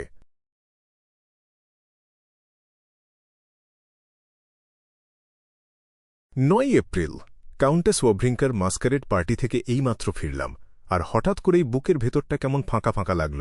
একটার পর একটা মেয়ে, একটার পর একটা মেয়ে, একটার পর একটা মেয়ে। সেই একঘেয়ে যান্ত্রিক নড়াচড়া, পারফিউমের প্রায় একই গন্ধ, শরীরে শরীর জড়ানোর উষ্ণতা, এসবের বিনিময়ে কয়েক সেকেন্ডে তৃপ্তি, তারপর অশেষ ক্লান্তি, ঘৃণা, শূন্যতা আর অসারতা। এই জীবনে আনন্দ কোথায়? জীবনের অর্থ কি শুধু এটাই, প্রতিদিন এই একই কাজ? আমি আর এভাবে চালাতে পারব না। এই করুণ অবস্থা থেকে আমাকে বেরিয়ে আসতেই হবে। আর হ্যাঁ, নিজেকে মনে করিয়ে দিতে হবে অভ্যাসবশত আরবি সংখ্যা যেন না লিখি। সম্রাট, তুমিও তাহলে কখনো কখনো নিজেকে নিয়ে ভাবো, হিপস্টারদের মতো আচরণ করো? এটা তো তোমার সম্বন্ধে আমার ধারণার সাথে একদম মিলছে না। ক্লাইন প্রায় ভ্রু কুঁচকে ফেলল। সে ডায়েরির দ্বিতীয় এন্ট্রির দিকে চোখ নামাল। 11 এপ্রিল, কাউন্টেস ওয়াভ্রিঙ্কা আমাকে এক প্রাইভেট সালতে আমন্ত্রণ জানাল, আর বলল যে ম্যাম জুলিয়াও সেখানে থাকবে। হ্যাঁ, লোয়েন থেকে বিয়ে করে আসা এই রক্ষণশীল ব্লন্ড মেয়েটাও কি অংশ নেবে? আমি সত্যিই এর জন্য অপেক্ষা করছি। অনেক দিন ধরে বিছানায় তাকে কল্পনা করছি। আশা করি তার স্বামী ভিসকাউন্ট ডেলিয়েন কিছু মনে করবে না। সম্রাট, কয়েকদিন আগে তুমি ডায়েরিতে কি লিখেছিলে ভুলে গেছ নাকি? টিস্ক, কি চমৎকার, তাই না? আর তোমার টাইপও আছে। মাইন্ড নয়, মাইন্ড। ক্লাইন না হেসে পারল না। 14 এপ্রিল, আজকাল অনেক বেশি অনুষ্ঠানে অ্যাটেন্ড করছি, মন চাইলেও শরীর আর সায় দিচ্ছে না। কিন্তু সেটা কোনো ব্যাপারই না। যদিও আমি এখনও তরুণ, রিট্রোগ্রেড হওয়ার ঝুঁকির ব্যাপারে আমাকে সাবধান থাকতে হবে। সংযম, সংযম। আর্কিওলজিস্ট সিকোয়েন্স আমার শারীরিক গঠন উন্নত করেছে, কিছু ক্ষমতাও কার্যকরভাবে বাড়িয়েছে। তবে এটা এর মূল বিশেষত্ব না, বরং সাথে আসা একটা বাড়তি ব্যাপার। আমি যত সিকোয়েন্স বাড়াতে থাকব, আগের পোষণগুলোর প্রভাবও তত তীব্র হবে। এটাই আমার প্রেরণা। শুনেছি অ্যাপোথেকারিরা এমন ওষুধ বানাতে পারে যেটার কোনো সাইড এফেক্ট নেই। হয়তো কয়েকজনকে জিজ্ঞেস করা উচিত। আর সত্যিই আমাকে নিজেকে সংযত রাখতে হবে। লাগাম ছাড়া আচরণ শুধু থ্রেশহোল্ড বাড়িয়েই দেবে, সন্তুষ্টির মাত্রা স্বাভাবিকের মতো আর থাকবে না। মাথা ঠান্ডা করে যখন গভীরভাবে ভাবি, তখন বুঝি করার মতো অনেক কিছু আছে। মানুষ সবসময় এমনই, কামনার শৃঙ্খলে বাঁধা, যা সত্যিই মূল্যবান সেটা দেখতে পায় না। আমি কেন এখানে ট্রান্সমাইগ্রেট করলাম? মাথার উপরের এই মহাজগতে কি গোপন কথা লুকিয়ে আছে? মূল চেতনাটা এসেছিল কোথা থেকে? আর যদি আত্মপরিচয় শুধু চেতনা থেকেই আসে, তাহলে হুয়াং তাও পরিচয়ের আগে আমি কে ছিলাম? আসল অংশটা আসলে কার? সম্রাট, তুমি কি আমাকে বোঝাচ্ছ কাজের আগে আর পরে একজন বিকৃতমনা আর দার্শনিক হলে কেমন লাগে? হে, তাহলে এসব নিয়েও তোমার দুশ্চিন্তা আছে। আমি ভেবেছিলাম তুমি কিছু কিছু ব্যাপারে একদম পাকাপোক্ত ভাগ্যিস তুমি তোমার বাচ্চাদের চাইনিজ শেখাওনি। হ্যাঁ, নিশ্চয়ই শেখাওনি। শেখালে এসব পড়ে তারা কি ভাবত? জারাতুল ভবিষ্যদ্বাণী করেছিল যে তোমার বড় মেয়ে বার্নাডেট তোমার বিরুদ্ধে যাবে আর বিশ্বাসঘাতকতা করবে। সেটা কারণ ছাড়া না, অবশ্য না। শেখানোটা এক ধরনের সুরক্ষাও বটে। রোজেলের ডায়েরির এন্ট্রিগুলো পড়ে ক্লাইন বেশ মজা পেল, কিন্তু মুখে কিছু প্রকাশ করল না। তার কাছে সম্রাট রোজেলের ডায়েরিটা একই সাথে একটা জ্ঞানের বই আর একটা রসিকতার সংকলন। এই ভাবনা নিয়েই ক্লাইন ডায়েরির পরের পাতায় গেল। 2 অক্টোবর, জারাতুল আবার আমার সাথে দেখা করতে এলো। এখন যেহেতু আমি ডেমিগড হয়ে গেছি, সে চায় আমি একটা প্রতিশ্রুতি রক্ষা করি। সে চার্চ থেকে সেই বিপজ্জনক সিল্ড আর্টিফ্যাক্টটা চুরি করতে চায়। ওটা একটা গ্রেড, এক সিল্ড আর্টিফ্যাক্ট, 4th ইপক থেকে আসা অ্যান্টিগোনাস পরিবারের নোটবুক। এই জায়গায় এসে ক্লাইনের চোখের তারা অজান্তেই সংকুচিত হল। এটাই সম্ভবত সেই নোটবুক যেটা পরে সিক্রেট অর্ডারের হাত থেকে হারিয়ে গিয়েছিল। এটাই সম্ভবত সেই নোটবুক যেটার কারণে ক্লাইন মোরেত্তি মারা গিয়েছিল, আর যে কারণে সে ঝৌ মিংরুই ক্লাইন মোরেত্তির মৃতদেহ ব্যবহার করে এই দুনিয়ায় জেগে উঠতে পেরেছিল। এটাই সবকিছুর উৎস। তাহলে দেখা যাচ্ছে এটা একদম প্রথম থেকেই সিক্রেট অর্ডারের হাতে ছিল না, বরং এটা সিল করে রাখা ছিল গড অফ ক্রাফটসম্যানশিপের চার্চে, যেটা পরে গড অফ স্টিম অ্যান্ড মেশিনারিজের চার্চে পরিণত হয়। জারাতুল সম্রাট রোজেলের মাধ্যমে এটা সফলভাবে হাতিয়ে নিয়েছিল। ঠিক ক্রিপিং হাঙ্গারের ভেতরে সেই সিক্রেট অর্ডার সদস্যটা জারাতুলকে খুব ভয় পেত। তার বিশ্বাস ছিল জারাতুল একটা অমর আর অস্বাভাবিক দানব। তাহলে কি এর মানে দাঁড়ায় জারাতুল এই নোটবুক থেকে সুবিধা নিয়েছিল, কিন্তু একটা দুর্ঘটনা ঘটে গিয়েছিল? সে এমন একজন মানুষ থেকে যে রোজেলের সাথে স্বাভাবিকভাবে কথা বলতে পারত, একটা দানবে পরিণত হল। এই কারণেই কি শেষে অ্যান্টিগোনাস পরিবারের নোটবুকটা হারিয়ে গিয়েছিল? অবশ্য এটাও বাদ দেওয়া যাচ্ছে না যে জারাতুল নিজেই ইচ্ছাকৃতভাবে সেটা হারাতে দিয়েছিল। হ্যাঁ, জারাতুল যখন দানব হয়ে গেল, সিক্রেট অর্ডার সব মারমেইড হারিয়ে ফেলল, এই কারণেই কি পরের ফেসলেস বিয়ন্ডারদের সমুদ্রে গিয়ে জীবনবাজি রাখতে হতো? রোসাগো সফল হয়েছিল কারণ সে এমন এক সমুদ্রে ঢুকতে চেষ্টা করেছিল যেটা দেবতাদের যুদ্ধের ধ্বংসাবশেষ।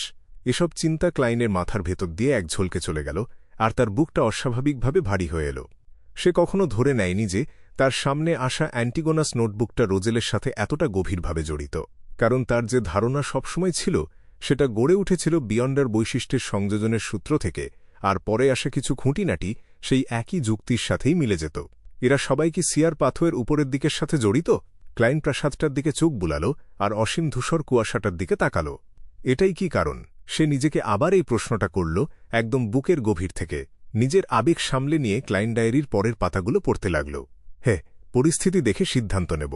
চুরি করা সহজ হলে আর ধরা পড়ার ঝুঁকি না থাকলে চেষ্টা করব, না হলে এমন ভাব করব যেন কিছুই হয়নি। জারাতুল আমাকে ফাঁস করে দিলেও কিছু যায় আসে না।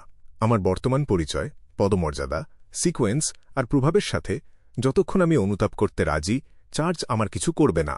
বাকি 2 পাতায় রোজেল নোটবুক চুরির পরিকল্পনা সাজানোর চিন্তাভাবনাগুলো লিখে রেখেছিল, যদিও তার একটাও সফল হওয়ার মতো মনে হচ্ছিল না।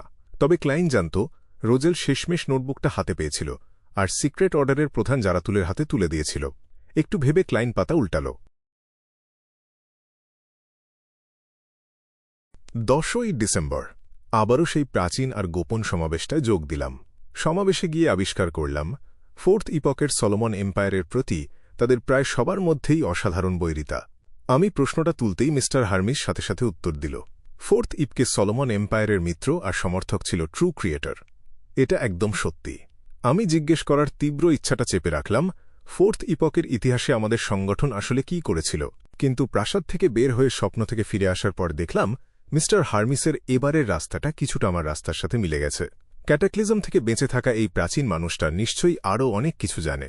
আমি তার সাথে একটু সম্পর্ক গড়ে তুললাম আর আন্তরিকভাবে প্রশ্নটা করলাম, এই কারণেই কি সংগঠন ট্রু ক্রিয়েটরকে এত ঘৃণা করে? শুধুমাত্র এজন্যই কি যে সে ক্রিয়েটরের পবিত্র নাম নিজের নামের সাথে ব্যবহার করেছিল? মিস্টার হার্মিস হেসে বলল, তারা এত ছিঁচকে প্রকৃতির কেউ না। সে পাল্টা জিজ্ঞেস করল, আমি কি শেপার্ডের আসল ক্ষমতাটা জানি কি?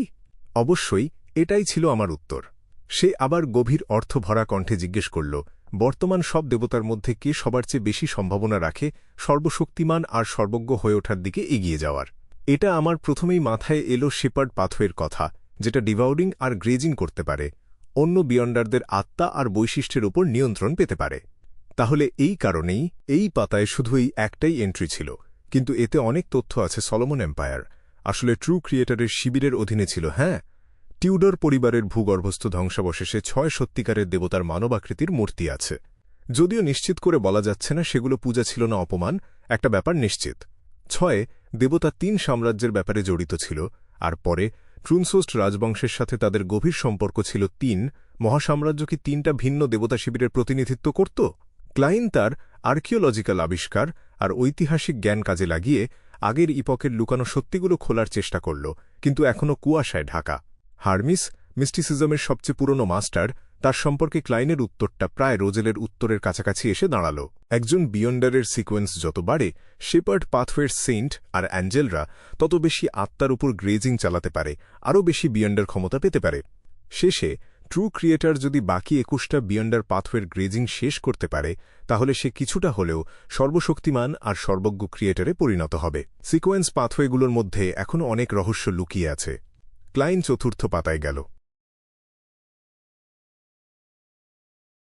এই ডায়েরি পাতায় লেখা ছিল 7th পোষণ খাওয়ার পর রোজেল কি করেছিল। সে অনেক পড়ল, অনেক শিখল, তার ভিত্তিটাকে খুব দৃঢ়ভাবে গড়ে তুলল, আর তার জ্ঞানের পরিসর আর গভীরতা একদম নতুন এক স্তরে নিয়ে গেল। এই সময়টায় তার প্রায় কোনো বিনোদনই ছিল না। শেখাটাই ছিল তার সবচেয়ে বড় বিনোদন। একটা এন্ট্রিতে সে লিখেছিল, যখন একজন মানুষ নিশ্চিতভাবে জানে যে চেষ্টা করলে কতটা পাবে, আর সরাসরি বলতে পারে যে কতটা পাচ্ছে, তখন সে অবশ্যই ঠিক ততটাই কঠোর পরিশ্রম করবে যতটা আমি এখন করছি। এটাই কি বহু গেমের আসল আকর্ষণ না? ক্লাইন ডায়েরির শেষ পাতাটা উল্টাল আর লিটল সানের দেওয়া প্রাচীন দেবতাদের কিংবদন্তিটা পড়তে শুরু করল। পুরো সময়টা জুড়ে রাজকীয় প্রাসাদটা একদম নিস্তব্ধ। ন্যায়বিচার হোক বা দ্য মুন, দুজনেই ভাবছিল পরে কি বিনিময় করা যায়, কি যোগাযোগ চালানো যায়। দ্য হারমিট ক্যাটলিয়া এমন পরিস্থিতিতে এই প্রথমবার পড়েছিল, কিন্তু সে একটুও অস্বস্তিতে বা অশান্তিতে ভুগছিল না। বরং সে মনোযোগ দিয়ে এই দৃশ্য থেকে যেসব তথ্য বের হচ্ছিল সেগুলো বিশ্লেষণ করছিল। এটাই প্রথমবার না মিস্টার ফুলের অভ্যাস আছে টারো গ্যাদারিংয়ে। রোজেলের ডায়েরি পড়ার সদস্যরা স্বতঃস্ফূর্তভাবে বা পরোক্ষভাবে তার জন্য পাতাগুলো খুঁজে আনবে, তবে নিশ্চিত করে বলা যাচ্ছে না যে আগে থেকে কোনো পেমেন্ট দেওয়া হয়েছিল কিনা। সে আসলেই রোজেলের ডায়েরি পড়তে পারে? সে কি ইতিহাসের নদীতে ডুবে যাওয়া গোপন কথাগুলো খুঁজছে? এইমাত্র সেই সান বলল যে সে যে তথ্যটা জমা দিয়েছে সেটা প্রাচীন দেবতাদের কিংবদন্তি নিয়ে। এটা মোটামুটি আমার আগের অনুমানগুলোর সাথে মিলে যায়। এই পর্যায়ে এসে ক্লাইন প্রাচীন দেবতাদের ব্যাপারে নতুন আসা তথ্যগুলো পড়া প্রায় শেষ করে ফেলল। সেকেন্ড ডিপকে সেই অন্ধকার বছরগুলোতে প্রতিটা প্রাচীন দেবতার সাথে একটা দেবতা জুড়ে থাকত, যেমন dragon of imagination Ankewelt আর তার সন্তান ড্রাগন অফ নাইটমেয়ার আলজুহুদ।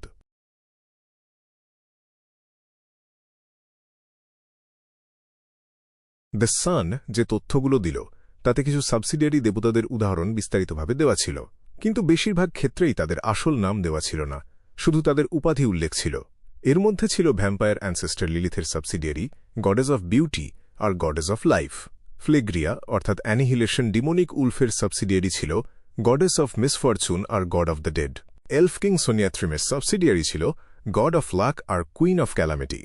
এরকম আরও অনেক উদাহরণ ছিল। কুইন অফ ক্যালামিটি ক্লাইনের হঠাৎ মনে পড়ল বুক অফ ক্যালামিটি আর সেই সোনালি ওয়াইন কাপটার কথা, যেটা সে হাই এলফদের ধ্বংসাবশেষ থেকে নিয়েছিল। ওই কাপে এলফিশ ভাষায় কোহিনেম নামটা আর ক্যালামিটি শব্দটা খোদাই করা ছিল। এই কারণেই সে যোগসূত্রটা ধরতে পারল। কোহিনেমই হল এলফ কিংয়ের সাবসিডিয়ারি, মানে কুইন অফ ক্যালামিটি। দুর্ভাগ্যবশত আমি সরাসরি লিটল সানের কাছে এটা নিশ্চিত করতে পারব না। তার কাছ থেকে আরও তথ্যের জন্য অপেক্ষা করতে হবে। ক্লাইন চুপচাপ একটা দীর্ঘশ্বাস ফেলল। একই সময়ে এই উপাধিগুলো কেন আসল নামের সাথে মিলছে না সেটা নিয়ে সে কিছু তত্ত্ব দাঁড় করাল। সিটি অফ সিলভার আগে ছিল কিংডম অফ সিলভার, যা জায়েন্ট কিংস কোর্টের শাসনাধীন ছিল। নিজেদের শক্তি আর শত্রু সম্পর্কে যথেষ্ট ধারণা থাকলেও অন্য প্রাচীন দেবতাদের সম্পর্কে তথ্য কেবল কিংবদন্তি আর গুজব থেকেই আসত, খুব বিস্তারিত কিছু না। সহজ আর সরল উপাধির তুলনায় একজন দেবতার আসল নাম জটিল আর কঠিন শব্দে গঠিত হতে পারে, যা ছড়িয়ে পড়াটা কঠিন করে তোলে। পরের পাতা উল্টানোর পর ক্লাইন যে তথ্য পেল সেটা তার তত্ত্বকে সমর্থন করল, কিন্তু সাথে সাথে নতুন কিছু সন্দেহও জাগাল।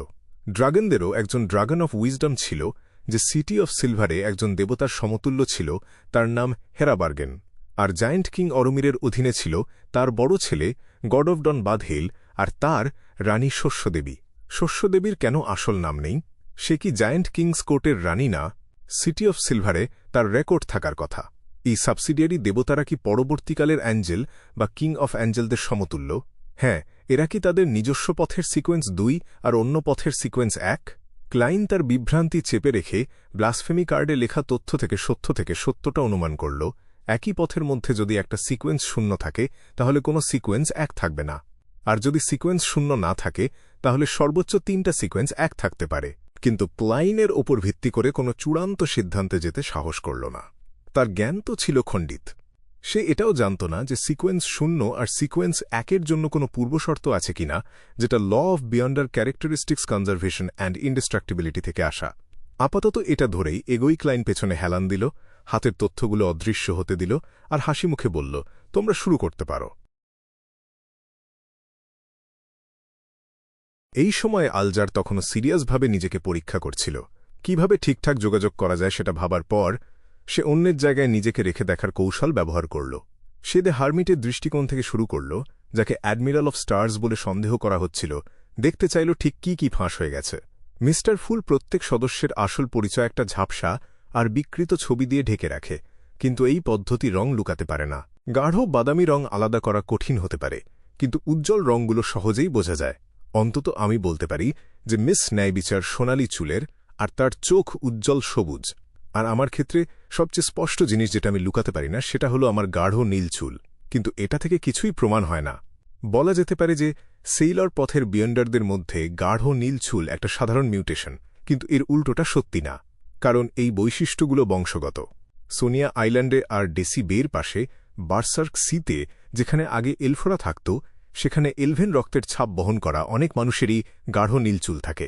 হে, যেসব এলাকায় চার্চ অফ স্টর্মসের কিছু বিয়ন্ডার থাকে সেখানেও একই ব্যাপার। অন্য কোনো বৈশিষ্ট্য বাদ দিলে এই পরিস্থিতিতে দ্য হারমিটের পক্ষে আরও কিছু বের করা কঠিন। আলজার যেই স্বস্তির নিঃশ্বাস ফেলতে যাচ্ছিল, ঠিক তখনই তার চোখ পড়ল নিজের পরা স্টর্ম পোশাকটার উপর। ব্লু অ্যাভেঞ্জারে ফিরে যাওয়ার পর সে শুধু জাহাজের ক্যাপ্টেনই না, সে সেইলরদের বিশপও ছিল। মাস উদযাপনের জন্য তাকে প্রায়ই সংশ্লিষ্ট পোশাক পরতে হতো। প্রতিদিনের কাজে সে যদি নিজের ভক্তি না দেখাত, তাহলে একদিন তার অধীনস্থরা তাকে রিপোর্ট করতে পারত। চার্চ অফ স্টর্মস সবসময় সেই সব সদস্যদের ব্যাপারে সতর্ক ছিল যারা অনেক দিন ধরে সমুদ্রে ভেসে বেড়াচ্ছে, কারণ দীর্ঘদিন পাইরেট সেজে থাকলে একদিন তারা সত্যিকারের পাইরেটে পরিণত হতে পারে। যাই হোক, লর্ড অফ স্টর্মস কখনো এমন কোনো বাণী দেননি যে পাইরেটরা তার অনুসারী হতে পারবে না। ওই ঝাপসা বিকৃতির আড়ালে কারো পোশাকের খুঁটিনাটি স্পষ্ট দেখা যায় না। এটা সমস্যা না, তবে ভবিষ্যতে আমাকে সতর্ক থাকতে হবে। 13 গ্যাদারিংয়ের সময় আমার সাধারণ পোশাকে বদলে নেওয়া উচিত। যদিও আমি নিশ্চিত না, তবু আমাকে তাকে একজন পাইরেট অ্যাডমিরাল ধরেই চলতে হবে। আমি অসতর্ক থাকার মতো অবস্থায় নেই, আলজার সাবধানে ভাবল। এই মুহূর্তে সে দ্য মুন এমলিনের চাপা গলা শুনতে পেল, যেটা তার আবেগ লুকাতে না পারার ফল। মিস্টার হ্যাংডম্যান, আমি প্রস্তুতি সেরে ফেলেছি। কবে নাগাদ ওই স্যাঙ্গুইন ব্যারনের উত্তরাধিকার পেতে পারো? আগে বলেছিলে যেটা কোনো শক্তিশালী পাইরেটের হাতে আছে। শেষের কথাটা না বললেও পারতে। আলজারের শরীর সাথে সাথে শক্ত হয়ে গেল। শক্তিশালী পাইরেট। দ্য হারমিটের দৃষ্টি আবার দ্য হ্যাংডম্যানের ওপর ঘুরে গেল। আলজারের মুখের অভিব্যক্তি পাল্টাল না। সে দ্য মুনের দিকে মাথা ঘুরিয়ে জিজ্ঞেস করল, টাকা জোগাড় হয়েছে? অবশ্যই। এমলিন ঘাড় উঁচু করল। সে আসলে ভেবেছিল 3 মাসের ম্যাচুরিটি পুরো হওয়া পর্যন্ত অপেক্ষা করবে, তারপর ব্যাংক থেকে টাকা তুলবে। কিন্তু স্যাঙ্গুইন ব্যারনের উত্তরাধিকার কেনার সিদ্ধান্ত নেওয়ার পর সে দেখল তার মেজাজ পুরোপুরি বদলে গেছে। তার আর কোনো দ্বিধা বা সংশয় ছিল না। সে প্রত্যাশা আর আকাঙ্ক্ষায় ভরে গিয়েছিল, চাইছিল যেন এখনই এটা হাতে পায়, ঠিক যেমনটা সে আগে কোনো প্রিয় পুতুল কেনার আগে অনুভব করত।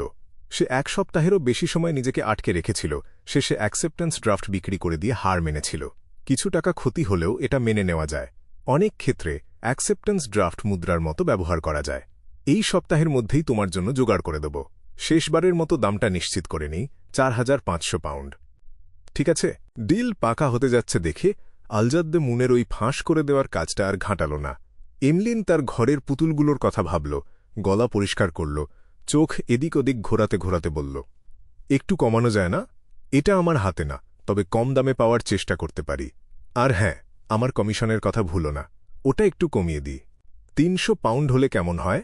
আলজারের কণ্ঠস্বর একটুও বদলাল না। ঠিক আছে। এমলিন আস্তে করে নিঃশ্বাস ছাড়ল।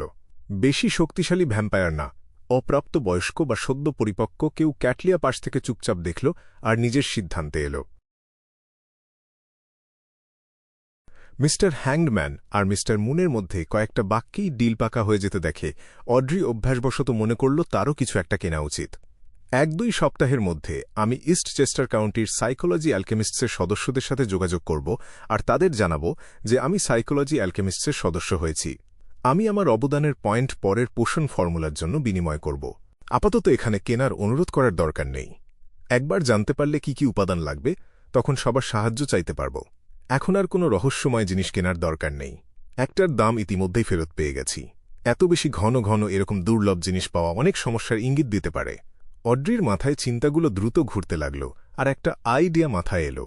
সে অর্ধেক ঘুরে টেবিলের শেষ মাথায় বসা গোমড়া মানুষটার দিকে তাকাল। মিস্টার ওয়ার্ল্ড, আপনি বলেছিলেন একজন সাইকিয়াট্রিস্টের রেখে যাওয়া ক্যারেক্টারিস্টিকের সূত্র আপনার কাছে আছে। সেটা কি আপনি পেয়েছেন? আমি সুসির জন্য কিনব ভাবছি, সে মনে মনে নিঃশব্দে যোগ করল।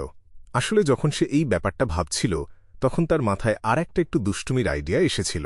সেটা হলো মিস্টার ফুলকে কোনো অজুহাত দিয়ে তার পাশে রাখা ব্ল্যাক এম্পায়ার কার্ডটা উল্টে দিতে বলা।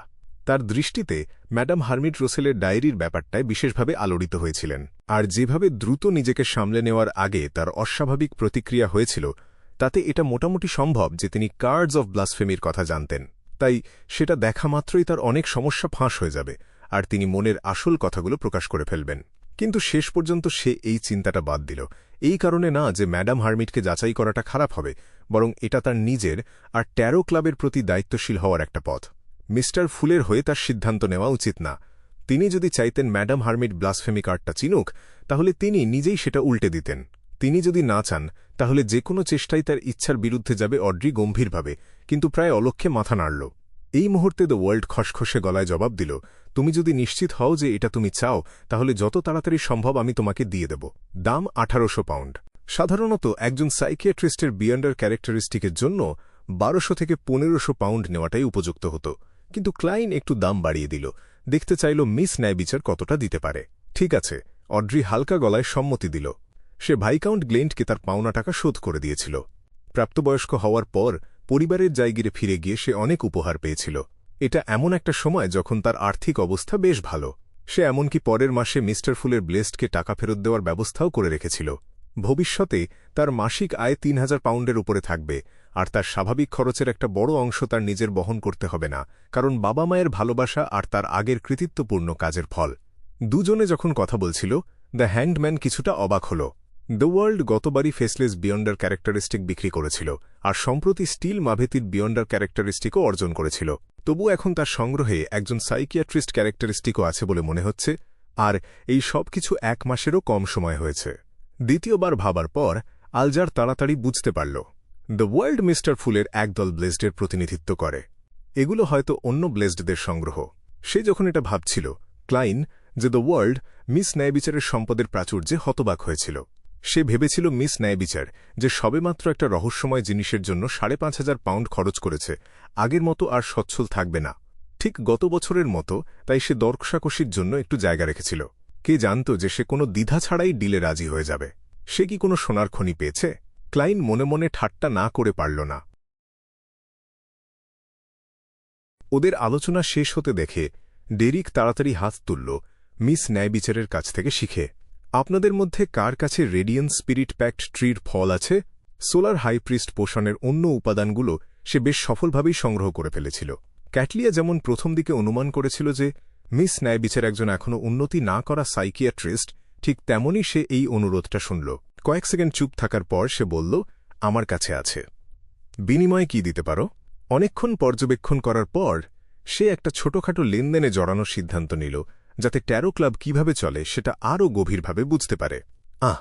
আমি সিটি অফ সিলভারের ইতিহাস বা ড্রাগন, এলফ আর অন্যান্য অন্ধকার প্রাণীদের ইতিহাস বিনিময় করতে পারি, ডেরিক সততার সাথে বলল।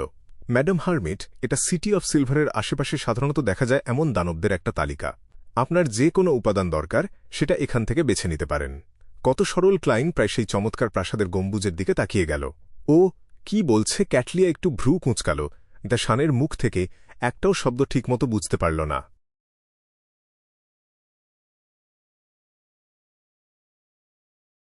অধ্যায় 569। হাওয়ার গতিপথ বোঝা যায় খড়কুটো দেখে। অল্প কিছুক্ষণ ভাবার পরে দ্য হার্মিট ক্যাটলিয়া এমন একটা সিদ্ধান্ত নিল যেটা তার জন্যই সবচেয়ে লাভজনক। কোনোরকম আবেগ প্রকাশ না করে সে বলল, সিটি অফ সিলভারের আশেপাশে সাধারণত কী ধরনের দানব ঘুরে বেড়ায় সেটা দেখে তারপর সিদ্ধান্ত নেব। আরেকজন যে নিজের কিছু ঝুঁকিতে না ফেলেই কিছু পেতে চাইছে। সমুদ্রে বেশি সময় কাটায় বলে কি এরা সবাই অন্যকে ঠকানোয় এত ওস্তাদ? নাকি লিটলসনের অবস্থা এমন যে তাকে না ঠকিয়ে থাকা যায় না? ক্লাইন সহজাত প্রবৃত্তিতেই নিজেকে এই নাবিকদের দল থেকে বাদ দিয়ে দিল। ঠিক আছে, ন্যায়বিচার আর অন্যদের তীক্ষ্ণ দৃষ্টির নিচে ডেরিক একটুও দ্বিধা না করেই ম্যাডাম হার্মিটের অনুরোধে রাজি হল। সে স্মৃতি হাতড়ে সবকিছু মনে করে সিটি অফ সিলভারের আশেপাশে সচরাচর দেখা যায় এমন দানবগুলোর একটা তালিকা তৈরি করল। কিন্তু এবারের তালিকাটা আগেরটার মতো অতটা বিস্তারিত হল না, কিছু কিছু বাদ পড়ে গেল। আসলে সান পথওয়ে স্মৃতিশক্তি খুব বেশি বাড়ায় না, আর এর মধ্যে কয়েকটা দিন কেটেও গেছে। ক্যাটলিয়া তথ্যটা হাতে নিয়ে গম্ভীর মুখে পড়তে শুরু করল। সে যত বেশি পড়ল তত বেশি চমকে গেল, কারণ দানবগুলোর ধরনের সংখ্যা তার ধারণার থেকে প্রায় 100 গুণ বেশি। বেশিরভাগ নাম প্রাচীন ভাষায় লেখা। মোজেস অ্যাসেটিক অর্ডারের সদস্য হিসেবে সে অনেক জ্ঞান অর্জন করেছিল, সিকোয়েন্স 5-এ পৌঁছেছিল, তার অভিজ্ঞতাও ছিল প্রচুর। এসব না থাকলে এই নামগুলো আসলে কি বোঝাচ্ছে সেটা বোঝার কোনো উপায়ই থাকত না। কিন্তু তারপরেও কয়েকটা দানবের নাম সে কখনো শোনেনি। ওগুলো যেন ছায়ার মতো, স্বপ্নেও কখনো নিজেদের প্রকাশ করে না, কল্পনাতেও আসে না। চিরকাল অন্ধকারের গভীরে ওঁত পেতে থাকে। সিটি অফ সিলভার আসলে কোথায়? এখানে এত দানব কেন? 10 সেকেন্ড পরে ক্যাটলিয়া মুখের ভাব না পাল্টে মাথা তুলল। শান্ত গলায় বলল, তোমার সিটি অফ সিলভারের ইতিহাস বিনিময় দাও, ঠিক আছে? ডেরিকের চোখ উজ্জ্বল হয়ে উঠল, যেন সে এগিয়ে যাওয়ার একটা সম্ভাবনা দেখতে পেল। মিস্টার ফুলের সাহায্যে সে দ্রুত সিটি অফ সিলভারের ঐতিহাসিক তথ্যগুলো তুলে আনল। আগের অভিজ্ঞতা থেকে সে জানত আরও পূর্ণাঙ্গ আর বিস্তারিত তথ্যের দাম একটা র্যাডিয়েন্ট স্পিরিট প্যাক্ট ট্রির ফলের চেয়েও বেশি। তাই সে নিজে যা জানে তার কিছু অংশ গোপন রাখল। ক্যাটলিয়া জানত সে মিস্টার ফুল না, তাই সদস্যদের ধৈর্য ধরে তার পড়া শেষ হওয়ার জন্য বসিয়ে রাখা সম্ভব না। তাই সে এলোমেলোভাবে পাতাগুলো উল্টে দেখল। তথ্যটার মূল্য আছে নিশ্চিত হয়ে সে একটু ভেবে জিজ্ঞেস করল, র্যাডিয়েন্ট স্পিরিট প্যাক্ট ট্রির ফলটা তোমাকে কিভাবে পৌঁছে দিব? কথাটা বলেই হঠাৎ তার মাথায় একটা কথা এলো। একটু আন্দাজ করে সে লম্বা ব্রোঞ্জ টেবিলের শেষ মাথার দিকে তাকাল। মিস্টার ফুল, এটা কি কোনো বলিদান অনুষ্ঠানের মাধ্যমে হবে? অড্রে উত্তরটা প্রস্তুত করেই বসেছিল, কিন্তু এই প্রশ্ন শুনে সে স্পষ্ট চমকে গেল। যে কথাগুলো বলতে যাচ্ছিল সেগুলো গিলে ফেলল। ম্যাডাম হার্মিট সত্যিই দারুণ আর প্রচুর জ্ঞান রাখে। সে সরাসরি অনুমান করে ফেলল যে এটা একটা বলিদান আর প্রদান অনুষ্ঠানের মাধ্যমেই হয়। অড্রে নিজের মুখের সূক্ষ্ম ভাবগুলো নিয়ন্ত্রণে রেখে মনে মনে জিভ দিয়ে আওয়াজ করে দীর্ঘশ্বাস ফেলল। ক্লাইন বিস্তারিত কিছু না বলে আস্তে করে মাথা নাড়ল। সে বিশ্বাস করত একজন জলদস্যু অ্যাডমিরাল মিস্ট্রি প্রায়ার পথের সিকোয়েন্স 5 শক্তিধর মানুষ, তার পক্ষে কিভাবে বলিদান করতে হয় সেটা না জানা অসম্ভব। বরং এটা তো তাদের বিশেষ পারদর্শিতার বিষয়। তাছাড়া সে ফুলের সম্মানজনক নামটাও জানত, তাই দরকারি কোনো শর্তেরই অভাব নেই তার কাছে।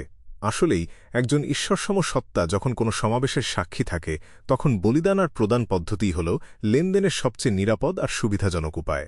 আর সোল বডির মাধ্যমে কথোপকথন হলে সরাসরি জ্ঞান হস্তান্তরও করা যায়। ক্যাটলিয়া তাকে ধন্যবাদ দিল। তারপর সানকে বলল, আমি যত তাড়াতাড়ি সম্ভব এটা সেরে ফেলব। বাইরে থেকে সে কোনো অস্বাভাবিকতা দেখায়নি, কিন্তু তার মন মোটেও শান্ত ছিল না। সানের দেওয়া তথ্যগুলো এলোমেলোভাবে উল্টে দেখার সময়ই সে বুঝে গিয়েছিল সিটি অফ সিলভার আসলে অদ্ভুত জিনিসে ভরা। সেখানে লেখা ছিল কিভাবে শহরটাকে লর্ড পরিত্যাগ করেছে, কিভাবে সেখানে সূর্য নেই, ফলে চিরকালীন অন্ধকার আর উচ্চ ও নিম্ন কম্পাঙ্কের বজ্রপাত চলে, কিভাবে আলো না থাকলে অন্ধকারে অদ্ভুত আর ভয়ঙ্কর দানবেরা লুকিয়ে থাকে, কিভাবে তারা ব্ল্যাক ফেসড গ্রাসের ওপর ভর করে বেঁচে আছে। আর ও বলা ছিল ডার্ক এজেস থেকে শুরু করে গত 2000 বছরেরও বেশি সময় ধরে তারা টিকে আছে। এসবই ক্যাটলিয়ার ধারণার সীমা ছাড়িয়ে গেল। সমুদ্রের একজন শক্তিশালী ব্যক্তি হিসেবে সে অনেক জ্ঞান রাখত, অনেক গোপন তথ্যও জানত। সময়কাল আর বর্ণনাগুলোকে সে সঙ্গে সঙ্গে ইতিহাসের একটা বিখ্যাত ধারণার সাথে মিলিয়ে ফেলল, দ্য ক্যাটাক্লিজম। এরপর সে এই চিন্তার সূত্র ধরে আরও এক ধাপ এগিয়ে গেল, the forsaken land of god. হঠাৎ ক্যাটলিয়ার মনে আবার সেই ব্যক্তির ছবিটা ভেসে উঠল, যাকে সে মাথা উঁচু করে শ্রদ্ধা করত। একটা আবেগপূর্ণ দীর্ঘশ্বাস সহ একটা কথা মনে পড়ল। বেঁচে থাকতে সে সবসময় the forsaken land of god খুঁজে বেরিয়েছিল। সে বলত সবকিছুর চূড়ান্ত উত্তর সেখানেই লুকানো। দ্য সান সেই the forsaken land of god থেকে এসেছে, যেটা সম্রাট রোজেল সারা জীবন চেষ্টা করেও খুঁজে পায়নি। মিস্টার ফুল কি সরাসরি ওই জায়গাটার সাথে সংযোগ স্থাপন করতে পারে? না, হয়তো তিনি ওই জায়গাটা থেকেই জেগে উঠেছেন। ক্যাটলিয়া চমকে আর গভীর গাম্ভীর্যের সাথে সব ভাবল। আগে সে টারোট ক্লাবকে একটু তুচ্ছ জ্ঞান করত, কারণ দ্য মুন, ন্যায়বিচার আর দ্য শান সবাই কম সিকোয়েন্সের। সে ভেবেছিল মিস্টার ফুল যেহেতু সদ্য জেগে উঠেছেন, তাই বেশি শক্তিশালী সদস্য টানতে পারার কথা না। কিন্তু এখন সবকিছু নতুন করে ভাবতে হবে। এটা the forsaken land of god, church of storms, church of earth mother, লোয়েনের অভিজাতদের জড়িত করছে। হতে পারে এরা কম সিকোয়েন্সের বলেই এদেরকে আস্তে আস্তে গড়ে তোলা যাবে। এরা যার যার পরিমণ্ডলে উপরের দিকে উঠবে, কেউ সন্দেহও করবে না। ফলে এরা আরও বড় ভূমিকা পালন করতে পারবে। আর আমাকে মোজেস অ্যাসিডিক অর্ডারের জন্য নাকি হার মেজেস্টির জন্য? ক্যাটলিয়া মন দিয়ে মিস্টার ফুলের উদ্দেশ্য বিশ্লেষণ করতে লাগল। এই মুহূর্তে লেনদেনগুলো প্রায় শেষের দিকে। দ্য মুন, দ্য সান আর ন্যায়বিচার তাদের নিজেদের লেনদেন নিশ্চিত করে ফেলেছে। দ্য হারমিট ক্যাটলিয়া তখনও পর্যবেক্ষণ করছিল।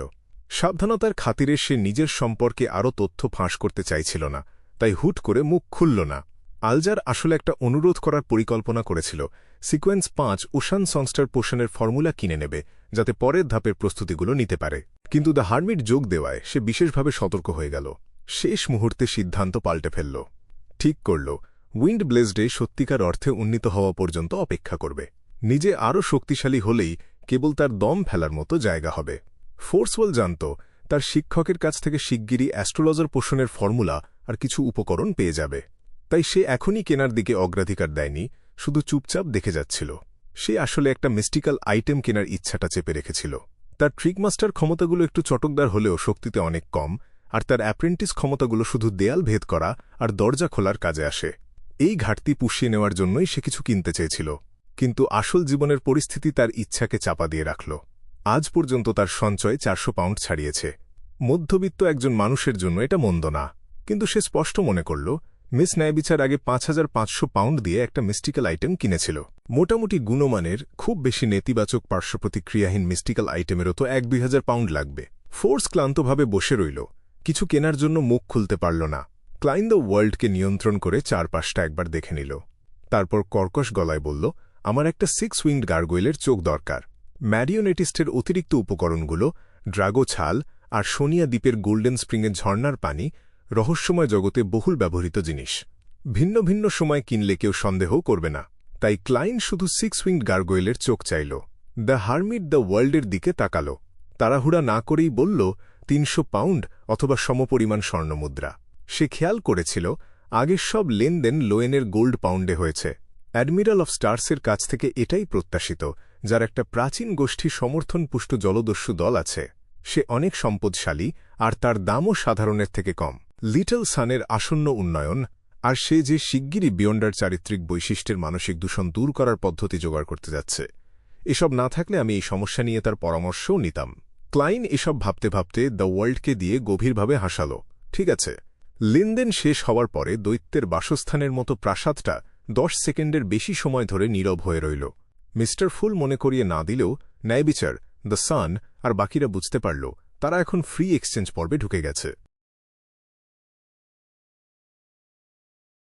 দ্য হ্যাংডম্যান আলজার ইচ্ছাকৃতভাবে মিস ন্যায়বিচার আর মিস ম্যাজিশিয়ানের দিকে তাকাল, ম্যাডাম হারমিটের দিকে তাকাল না। রোডস্টেড আর্কিপেলাগোতে সম্প্রতি বড় একটা ঘটনা ঘটেছে। সে দ্য ওয়ার্ল্ডের জড়িত থাকার কথা ফাঁস করার পরিকল্পনা করছিল না, কারণ খুব সম্ভব মিস্টার ফুলের কাছে সি গডের পরিচয় আছে। হঠাৎ করে এই ব্যাপারটা নিশ্চিত করে ফেললে মিস্টার ফুলের পরিকল্পনা পণ্ড হতে পারে, আর সে নিজেও বিপদে পড়তে পারে। সে ঠিক করল স্বাভাবিক গলায় শুধু উপরিভাগের ঘটনাগুলো বলবে, আর মোজেস অ্যাসেটিক অর্ডারের সদস্য, প্রত্নতাত্ত্বিক আর অভিযাত্রী লেটিশিয়ার ওপর জোর দেবে।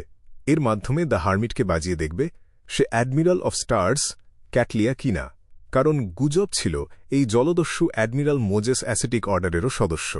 কি হয়েছে? ন্যায়বিচার কৌতূহলী হয়ে জিজ্ঞেস করল। আলজার শান্ত গলায় বলল, ছদ্মবেশী এক প্রত্নতাত্ত্বিক লেটিশিয়া সাইমিম দ্বীপে একটা প্রাচীন এলভেন ধ্বংসাবশেষ খুঁজে পেল। সেখান থেকে একটা জিনিস বের করে নিয়ে এলো।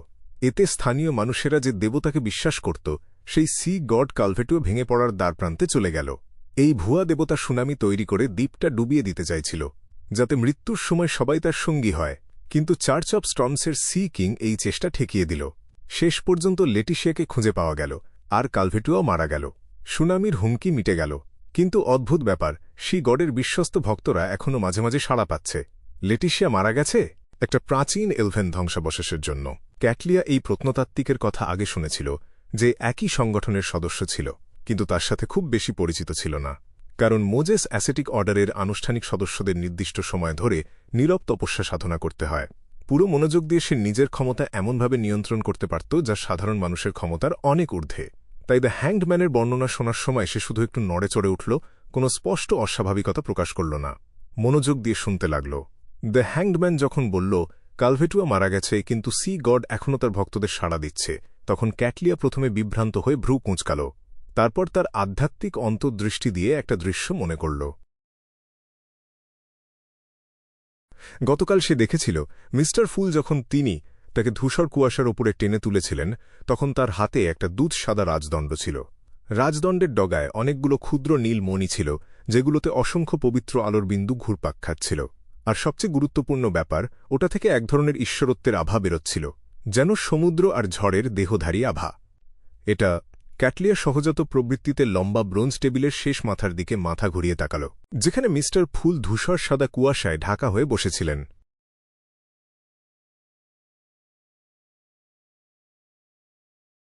আরে, ও মিস্টার ফুলের দিকে এভাবে তাকাচ্ছে কেন? অড্রে হল চট করে দ্য হারমিটের ছোট্ট নড়াচড়াটা খেয়াল করল। ব্যাপারটা তার মনে একটু সন্দেহ জাগাল। তার দৃষ্টিতে এটা একটা অস্বাভাবিক প্রতিক্রিয়া। মিস্টার হ্যাংডম্যান তো এমন একটা বিষয়ের কথা তুলেছিল যেটার সাথে এখানের কারো তেমন কোনো সম্পর্ক নেই। সে বলছিল কথিত সি গড ক্যালভেতুয়ার কথা, যে কিনা মরে যাওয়ার পরেও মাঝে মাঝে তার ভক্তদের সাড়া দেয়। তাহলে ম্যাম হারমিট হঠাৎ মিস্টার ফুলের দিকে তাকাবে কেন? ক্যালভেতুয়ার মৃত্যু, মাঝে মাঝে ভক্তদের সাড়া দেওয়া ম্যাম হারমিট মিস্টার ফুলের দিকে তাকাচ্ছে। তাহলে কি? অড্রের চোখ চকচক করে উঠল, একটা সিদ্ধান্তে পৌঁছে গেল সে। তাহলে কি মিস্টার ফুলই সেই জন যে ক্যালভেতুয়ার ভক্তদের সাড়া দিচ্ছে? আর ম্যাম হারমিট ব্যাপারটা জানে, তাই? মাথার ভেতর চিন্তাগুলো ঘুরপাক খাচ্ছিল। অড্রে ততক্ষণে শরীরটা আধাআধি ঘুরিয়ে আশা নিয়ে তাকাল মিস্টার ফুলের দিকে, যে কিনা লম্বা ব্রোঞ্জ টেবিলের শেষ মাথায় আরাম করে বসে আছে। ওদিকে আলজার উইলসনও অবাক আর একটু ভয় পড়ল দ্য হারমিটের এই হঠাৎ প্রতিক্রিয়ায়। আমি তো শুধু একটু আঁচ করতে চেয়েছিলাম যে মোজেস অ্যাসেটিক অর্ডারের সদস্য লেতিশিয়ার সাথে ওর কী সম্পর্ক। হঠাৎ ও মিস্টার ফুলের দিকে ঘুরে তাকাচ্ছে কেন? তাহলে কি ও জানে যে এখনকার সি গড আসলে মিস্টার ফুলেরই একটা রূপ? ওর প্রতিক্রিয়া তো ঠিক সেটাই বলছে। ট্যারো ক্লাবে যোগ দেওয়ার আগেও কি ওর সাথে মিস্টার ফুলের গোপন যোগাযোগ ছিল? ও কি আগে থেকেই তার হয়ে গোপনে কাজ করছিল? যত ভাবল ততই আলজার দ্য হারমিটের দিকে মনোযোগ দিল। তারপর নিজের অজান্তেই সেও ওর সাথে তাকাল ধূসর সাদা কুয়াশায় ঢাকা মিস্টার ফুলের দিকে। সে, দ্য হারমিট আর ন্যায়বিচার আলাদা আলাদা সময়ে ঘুরে তাকাল, কিন্তু ওদের প্রায় একই রকম নড়াচড়া দ্য ম্যাজিশিয়ান ফোর্স ওয়াল আর বাকিদের চোখ এড়াল না। ওরা মিস্টার ফুলের দিকে তাকাচ্ছে কেন? সি গড ক্যালভেতুয়ার মৃত্যুর সাথে মিস্টার ফুলের কোনো সম্পর্ক আছে নাকি? নিজেদের চালাক ভেবে ফোর্স আর এমলিনও কারণ আন্দাজ করতে শুরু করল। তারপর তাদের চোখ গেল লম্বা ব্রোঞ্জ টেবিলের শেষ মাথায়। ডেরিক বার্গ জানত না সি গড ক্যালভেতুয়াকে কিংবা মরে যাওয়ার পরেও ভক্তদের সাড়া দেওয়ার মানে কি, কিন্তু সবাই যখন মিস্টার ফুলের দিকে তাকাচ্ছে সেও স্বাভাবিকভাবেই সেদিকে তাকাল। দ্য ওয়ার্ল্ড এক সেকেন্ড দেরি করল, যেন কিছু একটা নিয়ে ভাবছে। প্রথমে সে দ্য হ্যাংডম্যানের দিকে এক ঝলক তাকাল, যাতে আলজার ভয়ে কেঁপে উঠল। তারপর সে তার দৃষ্টির দিক পাল্টাল। ততক্ষণে ক্লাইন মোরেত্তি বুঝে গিয়েছিল ঠিক কোন ব্যাপারটা থেকে ম্যাম হারমিট আঁচ করেছে, যে সি গড ক্যালভেতুয়ার বদলে সে তার ভক্তদের সাড়া দিচ্ছে। কিন্তু এখন কোনো অবস্থান নেবে সেটা নিয়ে সে আটকে গেল। আমি কি ভান করব যে এটা একটা তুচ্ছ ব্যাপার? আমি গায়েই মাখিনি, কিন্তু যেহেতু তুমি তুলেছ তাই হালকাভাবে স্বীকার করে নিচ্ছি। নাকি এমন ভঙ্গি নেব যে আমি ঈশ্বর, তোমাদের কাছে কৈফিয়ত দেওয়ার দরকার নেই, কিছু স্বীকার বা অস্বীকার করারও দরকার নেই?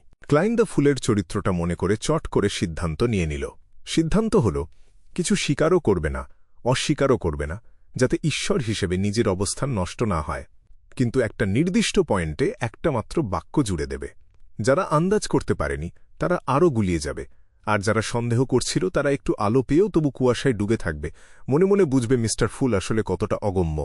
এই ভেবে হেলান দিয়ে বসে থাকা ক্লাইন একটু মুচকি হাসল। সে আরাম করে নির্লিপ্ত গলায় বলল, ক্যালভেতুয়া ক্যালামিটি কোহিনেমের রেখে যাওয়া একটা রেলিকের ওপর ভর করে ডেমিগড হয়েছিল। তাহলে ওরা সি গড সংক্রান্ত পরিস্থিতি নিয়ে মিস্টার ফুলের সাথে কথা বলছে, কিন্তু এটা আমাকে পুরোপুরি বিশ্বাস করাতে পারছে না। মনে হচ্ছে এই ব্যাপারের পেছনে আরও গভীর কোনো সত্য লুকিয়ে আছে। তাহলে কি? না, তা কি করে হয়? ফোর্স ভ্রু কুঁচকে নানা রকম চিন্তা করতে লাগল, ঠিক যেমন আশা করেছিলাম। ক্যাটলিয়া মনে করল মিস্টার ফুল সরাসরি একটা উত্তর দিচ্ছে, পাশাপাশি কিছু গোপন কথাও জানাচ্ছে। ওই ডেমিগড স্ক্রিপ্টারটা কি ক্যালভেতুয়ার নিজস্ব জিনিস, নাকি ক্যালামিটি কোহিনেমের রেলিক, নাকি দুটোই একসাথে? ক্যালামিটি কোহিনেমকে নামটা শুনে এলভেন বলে মনে হয়। হ্যাঁ, দ্য হ্যাংডম্যান বলেছিল লেতিশিয়া একটা প্রাচীন এলভেন ধ্বংসাবশেষ খুঁজে পেয়েছে। ওটা কি কোনো হাই এলফের আবাস ছিল? মিস্টার ফুল ওই স্ক্রিপ্টার কিভাবে পেল? দ্য হ্যাংডম্যান বা অন্য কারো সাহায্যে? না, দ্য হ্যাংডম্যানের মাধ্যমে মনে হয় না। তাহলে সে নিজে থেকে এই কথাটাই তুলত না। সি গডের ভক্তদের সাড়া দেওয়ার পেছনে মিস্টার ফুলের উদ্দেশ্য কি? এটা কি ওর জাগরণের জন্য দরকারি, এমন কিছু যা সত্যিই বাস্তবকে প্রভাবিত করতে পারে? ক্যাটলিয়া যত ভাবল ততই মিস্টার ফুলকে আরও অগম্য মনে হল, ঠিক যেমন তার শরীরটা ঘন ধূসর কুয়াশায় ঢেকে আছে। যত স্পষ্ট দেখতে পেল ততই বিভ্রান্ত, আতঙ্কিত আর সতর্ক হয়ে উঠল সে। এটা হয়তো ঈশ্বরদের নিজেদের মধ্যে একটা টানাপোড়েন, ক্যাটলিয়া মনে মনে দীর্ঘশ্বাস ফেলল, আবেগ তাকে গ্রাস করে নিল। আমি ঠিকই ধরেছিলাম। আলজার অবশেষে নিশ্চিত হল যে এখনকার সি গড আসলে দো ফুলেরই একটা প্রকাশ। আগের সব দুশ্চিন্তা আর দ্বিধা মুহূর্তেই পুরস্কৃত হল। কিছু কিছু পরিস্থিতিতে ভুয়া সি গড ভক্ত হিসাবে আমি প্রকাশ্যেই প্রার্থনা করতে পারব। কে জানে মিস্টার ফুল কতটা শক্তি ফিরে পেয়েছে, সিল ভেঙে কতটা শক্তি ও বের করতে পারে। অন্তত ডেমিগড পর্যায়ে তো হবেই, সমুদ্রে ও বিশাল রক্ষা দিতে পারবে। দ্য হারমিটের এই অবাক না হওয়াটা বুঝিয়ে দেয় ও অনেকদিন ধরেই মিস্টার ফুলের সাথে যোগাযোগ রাখছে আর অনেক কিছু আগে থেকেই জেনে রেখেছে। মানে ওর সিকোয়েন্সও খুব নিচু নয়। ও সত্যি পাইরেট অ্যাডমিরাল পর্যায়ের কেউ হতে পারে। এটা আমার জন্য একদিকে ভালো খবর আর একদিকে খারাপ খবর। ভালো খবর হল সমুদ্রে আরেকটা শক্তিশালী পক্ষ আমাকে সমর্থন করছে। কখনো কখনো আমরা চুপচাপ মিলে এমন কাজও করতে পারব যা আগে কল্পনাও করা যেত না। খারাপ খবর হল আমার অনেক খবর আর সম্পদের উৎস ওর কারণে ম্লান হয়ে যাবে। ট্যারো ক্লাবে আমার ভূমিকা অনেক কমে যাবে। অবশ্যই এটা তখনই হবে যদি ও সত্যি অ্যাডমিরাল অফ স্টার্স হয়। হ্যাঁ, আমাকে এখন মনোযোগ সরিয়ে চার্চের দিকে দিতে হবে। এটা এমন একটা জায়গা যেখানে ও আমাকে রিপ্লেস করতে পারবে না। আলজার আনন্দ আর সতর্কতা মেশানো মন নিয়ে ভাবল, ওই সি গড সত্যিই মিস্টার ফুল। না না না, বলা উচিত এখনকার সি গড আসলে মিস্টার ফুলেরই একটা প্রকাশ। ও সত্যিই বাস্তব জগতে হস্তক্ষেপ করতে শুরু করেছে। দারুণ ব্যাপার। ভবিষ্যতে সমুদ্রে ভ্রমণের সময় আমি সরাসরি সি গডের কাছে প্রার্থনা করতে পারব আর সাড়া পাব। অড্রে অবাক, খুশি আর গর্বিত হল। ও যতটা জানত চার্চগুলোর ভেতরে কোনো বাঁধা ধরা রিচুয়ালিস্টিক ম্যাজিক হয় না। শুধু প্রার্থনা করে দেবতাদের সাড়া পায় মূলত পুরোহিতরা কিংবা কখনো হঠাৎ কারো ভাগ্যে জোটে। নয়তো ব্লেজডরাই পায় যাদের সংখ্যা হাতে গোনা। আর প্রতিটা প্রার্থনায় সাড়া পাওয়া তো ব্লেজডদের মধ্যেও চরম ব্যতিক্রম। কিন্তু আমি পারব। মিস্টার ফুল একটা একটা করে পদক্ষেপে নিজের সিংহাসনে ফিরে যাচ্ছে। সি গডকে রিপ্লেস করা তার মধ্যেই একটা ধাপ। অড্রে নিজের আবেগ লুকাল না। হাসি মুখে সোজা হয়ে আর সুন্দর ভঙ্গিতে বসে রইল সে। কোহিনেম, এটা তো এলফের নাম। মনে হচ্ছে আগে কারো মুখে নামটা শুনেছিলাম। এমলিন মনে করার চেষ্টা করল, কিন্তু কিছুতেই মনে এলো না। ক্যালভেতুয়ার মৃত্যু, মরে যাওয়ার পরেও সি গডের ভক্তদের সাড়া দেওয়া, কিংবা কেন দ্য হারমিট, ন্যায়বিচার আর দ্য হ্যাংডম্যান মিস্টার ফুলের দিকে তাকাল, এসব নিয়ে সে হালকা একটা আন্দাজ করল, কিন্তু গভীরে যাওয়ার চেষ্টা করল না। এতে আমার কি আসে যায়? এতে আমার সাঙ্গুইনকে বাঁচানোর কাজে কোনো প্রভাব পড়বে না, আর এসব আমার জন্য মজারও কিছু না। যাই হোক, কোনো সমস্যা হলে তো মিস্টার ফুলের কাছে প্রার্থনা করলেই হবে।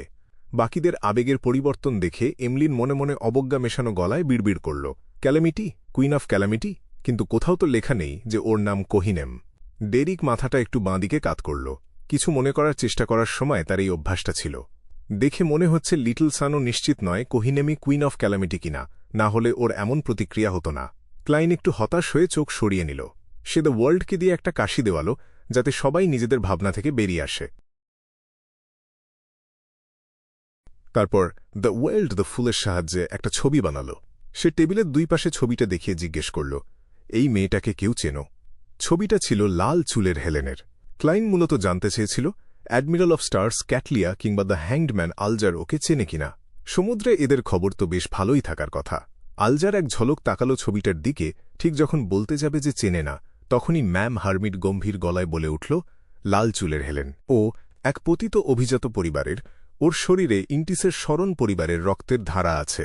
ক্যাটলিয়া একটু থেমে যোগ করল, ও একসময় সমুদ্রের ব্যবসায়ী ছিল, কিন্তু পরে শোনা যায় আইলমেন্ট মেইডেন ট্রেসি ওকে অপহরণ করেছে। আইলমেন্ট মেইডেন ট্রেসি অপহরণ করেছে? আমি ভাবলাম এক অধিপতি জলদস্যু আর এক সম্ভ্রান্ত মেয়ের কোনো বানানো গল্প হবে, যদিও ট্রেসিকে অধিপতি জলদস্যুই বলা যায়। হে, ক্লাইন চট করে কিছু সম্পর্ক জুড়ে নিল মাথায়। ফোর্স তখনও সি গড আর দ্য ফুলের সম্পর্ক নিয়ে ভাবনায় ডুবেছিল। হঠাৎ সে চমকে বাস্তবে ফিরল। লাল চুলের হেলেন আর ভাইস অ্যাডমিরাল আইলমেন্টের গল্পে যে দারুণ সুযোগ লুকিয়ে আছে, এটা সে চট করেই টের পেল। মনে মনে দিবাস্বপ্নে ডুবে গেল সে। আফসোসের ব্যাপার, ম্যাম হারমিট মাত্র কয়েকটা বাক্য বলেই থেমে গেল। দ্য হারমিট ভাইস অ্যাডমিরাল আইলমেন্টকে চেনে, তবে এতে বিশেষ কিছু প্রমাণ হয় না। একটা নির্দিষ্ট সিকোয়েন্সের বিয়ন্ডার বা জ্ঞানী লোকেরা 7 জলদস্যু অ্যাডমিরাল কারা সেটা জানে। ওদের বাউন্টি পোস্টার তো সব জায়গাতেই ঝোলানো। দ্য হারমিট ইন্টিসের ব্যাপারে বেশ ভালোই জানে। আপাতত এটুকু নিশ্চিত করা যায়, দ্য হ্যাংডম্যানের লাল চুলের হেলেনের ব্যাপারে কোনো আগ্রহ ছিল না। তার আগ্রহ ছিল শুধু দ্য হারমিটের আসল পরিচয় নিয়ে। লাল চুলের হেলেনের প্রসঙ্গ শেষ হতেই অড্রে ভাবতে শুরু করল যে মাইন্ড ড্র্যাগনের ব্যাপারটা বাকিদের সাথে আলোচনা করবে কিনা। আগের মতো নেই এখন, এবার বাড়তি যোগ হয়েছে ম্যাম হারমিট, যার চরিত্র অজানা আর আনুগত্য সন্দেহজনক। এতে সে দ্বিধায় পড়ে গেল। একটু ভেবেচিন্তে সে বলল, আমি সম্প্রতি একটা মাইন্ড ড্রাগনের খোঁজে গিয়েছিলাম, এমন একটা জায়গায় গিয়েছিলাম যেখানে ড্রাগন পূজার প্রথা আছে। সঠিক জায়গাটার নাম সে চেপে গেল, কারণ বিস্তারিত বললে ও জড়িয়ে পড়তে পারে।